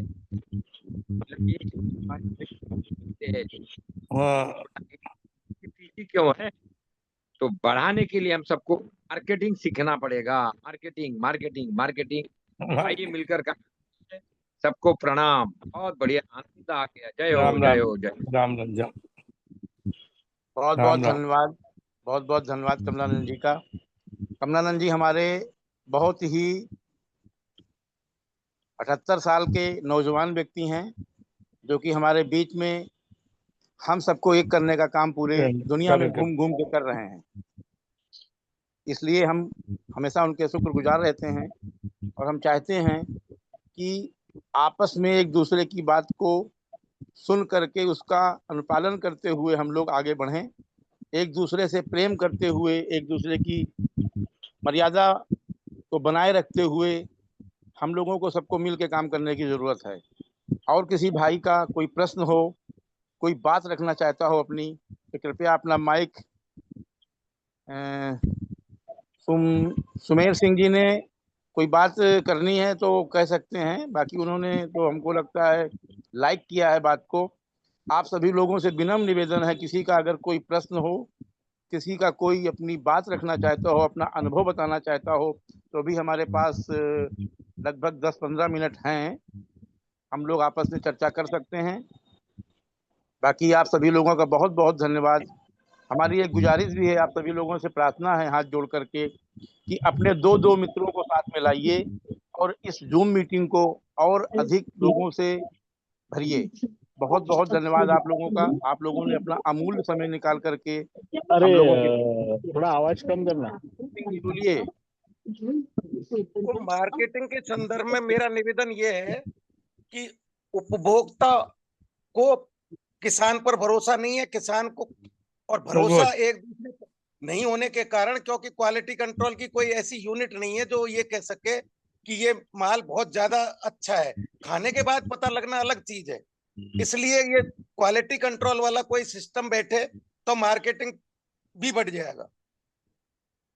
बिल्कुल बिल्कुल, इसको भी बनाया जाएगा, क्वालिटी कंट्रोलर बैठा ले जाएंगे, क्वालिटी कंट्रोल भी होगा।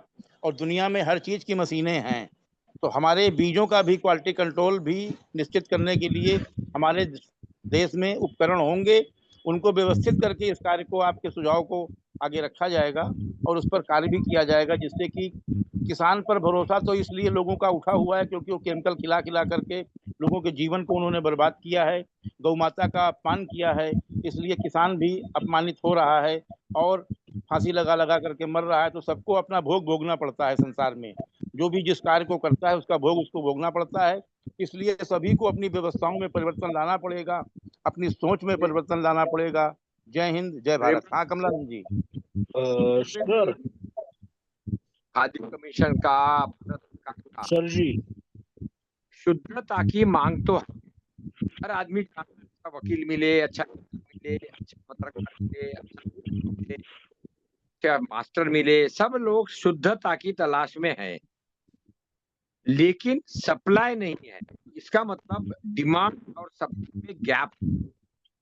एक तरफ जहां शुद्धता का सप्लाई बढ़े, वहीं पर शुद्धता का गांव या एफपीओ है या कोऑपरेटिव सोसाइटी है, वो अगर कहे कि हमारा माल इस गांव में ऐसा ऐसा ऐसा बना है, क्यों है, और आप भी आकर दे सकते हैं, तो शुद्धता को भी मार्केटिंग चाहिए। अगर गांव के प्रधान, मैं बार बार बोल रहा हूँ, उत्तराखंड पास अगर कोई है, पत्रकार है, क्या वो अच्छे कहानियों को छापकर भी पैसा कमा सकते हैं? वाले अभी हमको बताया, यानी इतनी ज्यादा निर्भरता है सरकार ग्रांट ग्रांट ग्रांट ग्रांट, सब डुबाने वाले हैं। उन्होंने बताया साहब, गांव में उनको नर्सरियां मिल गई, नर्सरी पौधों की, जिसमें उन्होंने सरकार से कोई पैसा नहीं लिया, कोई कर्जा नहीं लिया। तो इसका मतलब ये हुआ, अपने पैसे से व्यवसाय करके।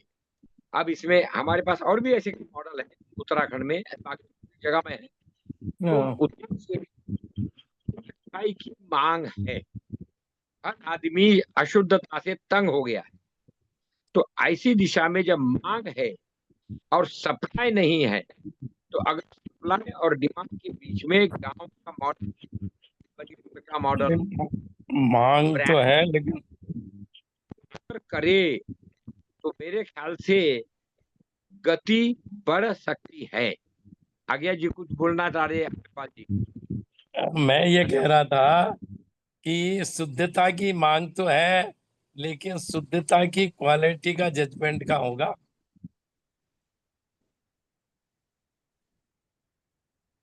शुद्धता की क्वालिटी का जजमेंट नहीं हो पा रहा। नहीं, मांग बढ़ने दीजिए, क्वालिटी का भी जजमेंट हो जाएगा। ऐसा नहीं है किसी चीज का जजमेंट ना हो। भारत में हर चीज का निर्णय होता है। तो भारत में क्वालिटी के चक्कर में यूरिया और पेस्टिसाइड प्रयोग की किसी की मांग नहीं थी कि हमको ज्यादा अन्न मिले। सीमित अन्न मिलता था, सीमित अन्न लोग खाते थे, सबके घर परिवार सुखी थे। लेकिन लालच ने हमको यूरिया और पेस्टिसाइड की तरफ झुकाया। तब हमने क्वालिटी चेक की। तो क्वालिटी जब उसकी चेक हो सकती है तो शुद्धता की भी क्वालिटी चेक हो सकती है, इसमें कोई दो राय नहीं है। हमारे बीच नहीं, में इसमें कोई महेंद्र जी ने बोला है कि हम 100 किसानों को प्रेरित करेंगे, महेंद्र द्विवेदी जी ने। और हमारे नितिन जी ने बोला है क्वालिटी का मूल मंत्र देसी बीज में जीवन होता है, हाइब्रिड बीज नपुंसक होता है। हम इनकी बातों से सहमत हैं, क्योंकि प्रकृति के साथ परिवर्तन, हाइब्रिड बजाना, ये भी एक प्रकृति के साथ परिवर्तन किया गया है, जो कि ठीक नहीं था। अधिक अन्न उपजाना, अब एक बार में अगर गाय एक बच्चा देती है, अगर हम चाहें कि एक बार में गाय 10 बच्चे देने लगे, तो ये हमारा प्रकृति के साथ में बहुत बड़ा अन्याय होगा। इसलिए हमको कोई भी ऐसा कार्य करना नहीं चाहिए जिससे कि आगे हमारे साथ में व्यवस्थाएं बिगड़ें और हमारा पूरा सिस्टम बदले। तो ऐसा हमारे साथ अभी तक हुआ है, उस पर हमको रोकना है और आगे से अच्छी व्यवस्था बना करके देसी बीजों पर काम करने की जरूरत है। भले उपज हमारी कम हो, पहले भी हम लोग खाते थे, खेती में कमी नहीं है, जमीनों में कमी नहीं है। उपज धीरे धीरे बढ़ जाएगी जब हम जैविक काम करेंगे। और किसी को कोई अपनी बात रखनी हो, कोई बच गया हो, तो कृपया जी अपनी बात रख सकते हैं। सर जी मैं मैं इस राजीव कुमार जी, मैं हाँ, कुछ राजीव पॉपुलेशन कुमार के जी सर बताइए। हिसाब से उत्पादन कैसे बढ़ा पाएंगे? हाँ जी, जी मैं उसका आंसर देना मैं उसका पॉपुलेशन के हिसाब से उत्पादन कैसे बढ़ पाएगा? जी मैं उसका आंसर देना चाहूंगा। तो हमने भाई कमलानंद जी के नेतृत्व में हमने एक खतौली में अपना शुरू किया है, और भारत धरा के नाम से एक वो है। उसमें हम लोग हमारे से किसान भी जुड़ने के लिए इच्छुक है, और वो बोल रहे हैं कि किसान वाले, खेती वाले में बोल रही है कि हमारी 1000 एकड़ जमीन है, उस पे आप क्या, वो हमसे बीज मांग रहे हैं। और हल्दी से हमने स्टार्ट किया था। तो हमारा 4 ही पिलर्स हैं हमारी उसके: clean soil, clean food, quality assurance and traceability. तो ओके।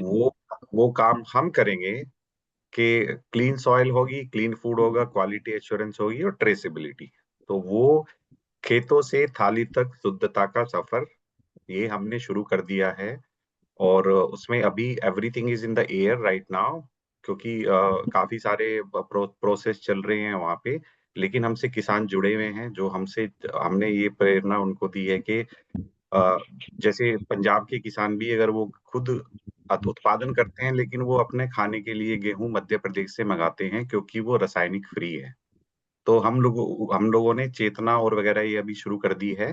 तो मैं यही कहना चाहूंगा कि वो हम लोगों को एहसास देंगे कि आपको इस चीज की प्रॉब्लम करने की जरूरत नहीं है। जब हमसे आप हमसे सामान ले रहे हैं, तो हम मेक श्योर करेंगे कि वो किसान के खेत से थाली तक, अगर उसमें अगर रासायनिक मिले हैं तो रासायनिक वाले बोलेंगे आपको कि रासायनिक मिले हैं, लेकिन नेचुरल खेती वाले हैं, नेचुरल खेती वाले बोलेंगे। तो उसको उसकी गारंटी हमारी ही रहेगी। और उसमें कैसे रहेगा कि क्या गुणवत्ता करनी है और क्या किस तरह के क्वालिटी एश्योरेंस रहने हैं।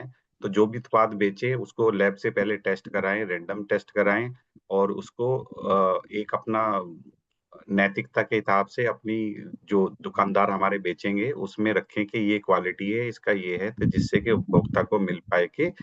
तो ये ऐसा मेरा एक छोटा सा प्रोसेस मैंने स्टार्ट किया है। उसका यही है कि लोगों को खाने का, शुद्ध खाने का अधिकार है। उनको पता न चलना चाहिए कि वो खाना क्या चाह रहे हैं और उनको क्या मिल रहा है। चाहे वो रासायनिक वाला है, उनको बताएं कि इसमें इतना रसायन डाला हुआ है, ये नेचुरल वाला है, हमारे पास ऑर्गेनिक सर्टिफिकेशन नहीं है। सो दे शुड नो। और ऑर्गेनिक सर्टिफिकेशन के हिसाब से हम उनसे डबल पैसा नहीं ले रहे हैं। तो ये एक छोटा सा मैंने स्टार्ट किया है। तो अभी देखते हैं कैसे होता है। अभी तो मैं आपको बता नहीं सकता क्वालिटी क्या रहेगी, बट एक स्टार्ट है, छोटी सी स्टार्ट है। आप लोगों के माध्यम से लेके मैं भाई कमलानंद जी के माध्यम से जुड़ के आगे इसको बढ़ा रहा हूँ। देखते हैं कितनी सफलता मिलती है। अभी प्रूफ ऑफ कॉन्सेप्ट है, तो आप लोगों का सहयोग रहेगा। तो ये मेरा आंसर है इसके लिए कि उसके लिए हम एक माध्यम रहेंगे अपने क्षेत्र में। तो ऐसी इकाइयां हम डाल सकते हैं, ब्लॉक डेवलपमेंट, विलेज डेवलपमेंट, जिसमें मैं बता रहा था। तो दैट्स बहुत बहुत धन्यवाद राजीव जी, आपने बहुत अच्छे तरीके से क्वालिटी को अप्रूव किया है और बताया है कि हम कैसे क्वालिटी देखेंगे। देखिए, क्वालिटी तो हमारी जुबान भी बता देती है। जो पहले हमको स्वाद मिलता था भोजन में, अब नहीं मिलता है। हम लोग केवल पेट भरने के लिए, जीवन जीने के लिए खा लेते हैं, वो स्वाद हमें अब नहीं मिल पाता है। तो ये भी बहुत बड़ा फर्क पड़ेगा जब हमारी देसी क्वालिटी आएगी निकल करके, तो हमारी जुबान ही बता देगी। ये भी एक बहुत बड़ा टेस्टिंग लैब है। और आगे और किसी को कोई अपनी बात रखनी हो तो अपनी बात रख सकते हैं। क्या मैं कुछ बात रख सकता हूँ? बिल्कुल। जी, मेरे ख्याल से कल भी मैंने कहा था कि मार्केटिंग, इसके बारे में सोचना पड़ेगा। मार्केटिंग ये अपनी भारत की संस्कृति है नहीं। क्वालिटी इम्प्रूवमेंट, इसके ऊपर ध्यान देंगे तो मार्केटिंग की जरूरत है नहीं। मार्केटिंग करते जाएंगे तो कंपटीशन शुरू होगा, फिर टकराव शुरू होगा। फिर जैसे अभी कहा गया कि एक गाय एक बच्चा देती है, तो मार्केटिंग करेंगे तो एक गाय को 10 बच्चे कैसे पैदा हो, इसकी तरफ भागना शुरू हो जाएगा। तो मार्केटिंग की आवश्यकता है नहीं। क्वालिटी कैसे हो, बिल्कुल सही कहा, बिल्कुल वो सही देख आपने के। कहा है। जहाँ पे जी क्वालिटी होती है वहाँ मार्केटिंग की जरूरत नहीं होती है। ये बिल्कुल जी, सही बात है आपकी। तो अगर हम लोग मार्केटिंग के ऊपर फोकस करेंगे तो शायद गलत दिशा में जा रहे हैं, ऐसा हो सकता है। क्योंकि मार्केटिंग करना है तो फिर वो कंपटीशन हो जाएगा। फिर जो बिक रहा है, नहीं, ज्यादा से ज्यादा माल कैसा बेचा जाए, ज्यादा से ज्यादा मुनाफा कैसा आ जाए, इसकी तरफ हम लोग जाएंगे, जो हमारी संस्कृति है नहीं। जी, तो ये बहुत एक बेसिक चीज है। जी, बहुत अच्छा कहा है आपने। लेकिन मैं इसको ग्राउंड स्तर पे एक अच्छे से एक्सप्लेन करता हूँ। जैसे मैं किसान के पास जाता हूँ, मैंने उसको बोला क्वालिटी वाला लगा दे। किसान पूछेगा मेरा, आप मेरा माल ले लेंगे क्या? मैंने बोला मैंने प्रोसेसिंग यूनिट तो लगाई नहीं है, मैं आपका माल ले नहीं सकता। वो बेचारा क्वालिटी करके भी, मेरे पास कुछ ऐसे किसान हैं जिन्होंने क्वालिटी वाला गन्ना से उगाया, लेकिन कुछ दिन बाद उनका उनको भाव नहीं मिला उसका, क्योंकि वो जो पहले ये समस्या क्यों है? क्योंकि हम लोग एक एक प्रोडक्ट के ऊपर फोकस कर रहे हैं। किसान को अगर उसके पूरी जीविका के हिसाब से अलग अलग चीजों की क्वालिटी के चीजें मिल जाए, तो वो उसके वो किसानी कर रहा है, जी वो अन्न जी उत्पादन कर रहा है। जी तो वो अगर क्वालिटी का कर रहा है, वो मार्केटिंग क्यों कर रहा है? क्योंकि उसको उसके ऊपर कीमत चाहिए, पैसा चाहिए। क्यों चाहिए? क्योंकि उसको बाकी चीजें क्वालिटी की खरीदनी है। अगर बाकी चीजें भी क्वालिटी की मिल जाए तो जरूरत नहीं है ना मार्केटिंग करने की। जी आज जी, नहीं आप दिक्कत क्या है? किसान किसानी कर रहा है, लेकिन उसका सिर्फ खाने से पूरा जीवन नहीं सफल हो रहा है। उसको शिक्षा भी चाहिए, उसको स्वास्थ्य भी चाहिए। अगर उसको उसी तरीके से उसी के आसपास ये चीजें भी अगर मिल जाए तो ये मार्केटिंग के चक्कर में पड़ेगा नहीं ना। जी जी, बहुत सुंदर उसको आपका ये है। मैं इसका भी आंसर बता देता हूँ। जैसे हम लोगों ने अभी 15 से 24 तक हम प्राकृतिक जो है हमारा कार्यक्रम आ रहा है। तो मैं, it will be too early to say कि वो प्रोसेस में है। तो प्रशांत चतुर्वेदी हमारे से जुड़े हुए हैं। हम प्राकृतिक आयुर्वेदिक जो एलोपैथी तो हमें परेशान कर ही रही है। तो एक और भी संदेश हम देना चाह रहे हैं कि ऐसा कैसे कह सकते हैं? आयुर्वेद परेशानी पैदा कर रही है? नहीं, मैं कह रहा हूँ एलोपैथी आयुर्वेद का मार्केटिंग जो है वो परेशान कर रहा है आपका। जी शुगर लेवल। जी, सॉरी बोलिए सर, मैं सॉरी बोलिए। शशांक जी, जो आप बोल रहे थे, मैं आप ही की टीम में हूँ। नहीं शशांक जी नहीं जो आप अरे सॉरी, मैं मैं आपको डिस्टर्ब नहीं करना चाह रहा था, बोलिए सर। मैं शशांक जी बोल रहा हूँ। उसके लिए हम कर रहे हैं, वो जी राजीव दीक्षित जी जो हैं उनकी पुण्य 15 अगस्त से हम स्वतंत्रता दिवस से एक हमारे किसानों के लिए खतौली ब्लॉक के लिए निशुल्क सेवा शिविर लगा रहे हैं, जिससे उनको हम दिखाएंगे कि allopathy is not the solution, Ayurveda is the solution. और उसकी हम मार्केटिंग जो भी है उनको घर घर जाके बोलेंगे। हर एक ब्लॉक लेवल पे हम लोग प्रधान से जुड़ रहे हैं, उनसे बोल रहे हैं कि आप ही का कार्यक्रम है, ज्यादा से ज्यादा लोगों को स्वास्थ्य की प्रॉब्लम दे। जब हम उनको एश्योरेंस दिला देंगे कि आप आपके किसी भी चीज स्वास्थ्य के बारे में, आप किसी भी चीज के बारे में यही एकमात्र सॉल्यूशन है, ऐसा अगर कहेंगे तो गलत हो जाएंगे।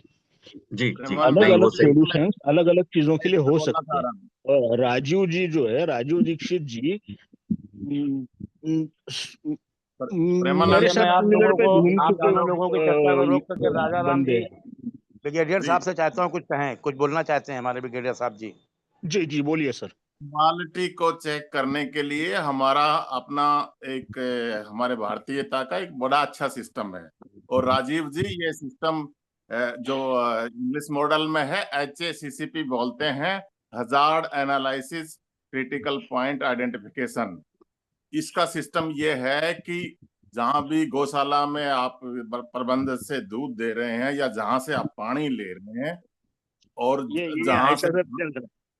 ये सारे हाँ एक अमेरिका में बैठा है, एक और तो ये लोग उसमें मिलके कुछ आपको कर एक रहे नजर हैं। मारनी इसलिए मैं होती बोला कि है तेरी उधर कुछ हो सकता है तो देखते हैं।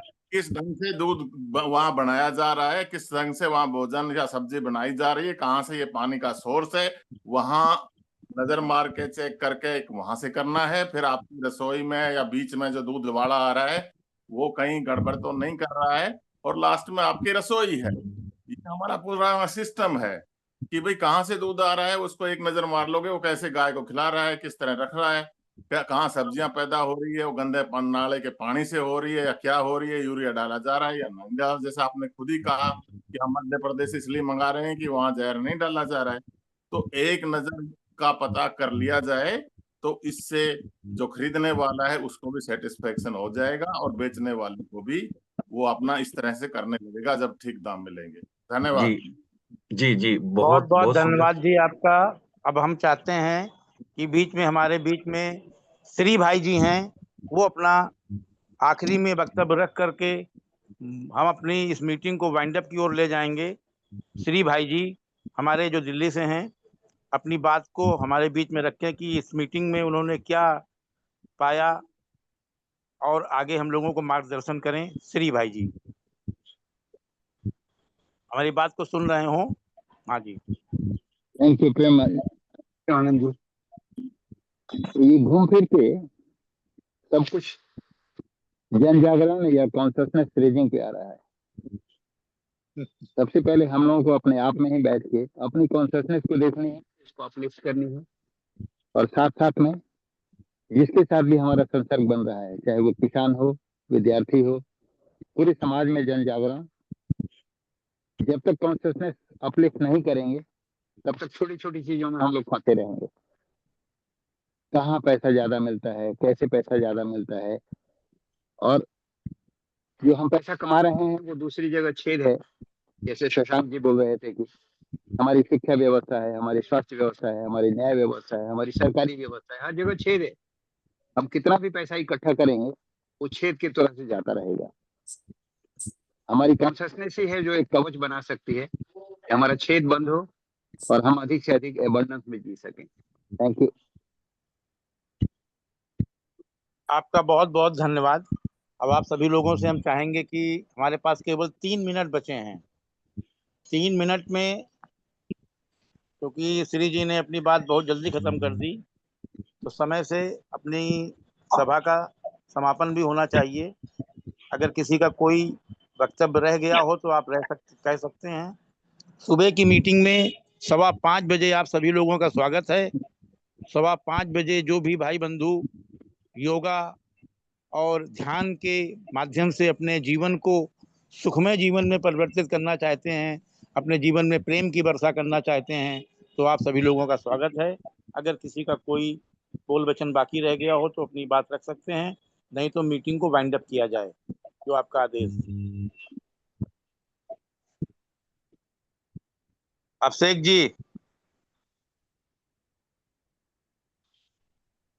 धन्यवाद सभी का। कल सुबह भाई साहब सर एक मिनट सर बोल सकता हूँ अभिषेक सर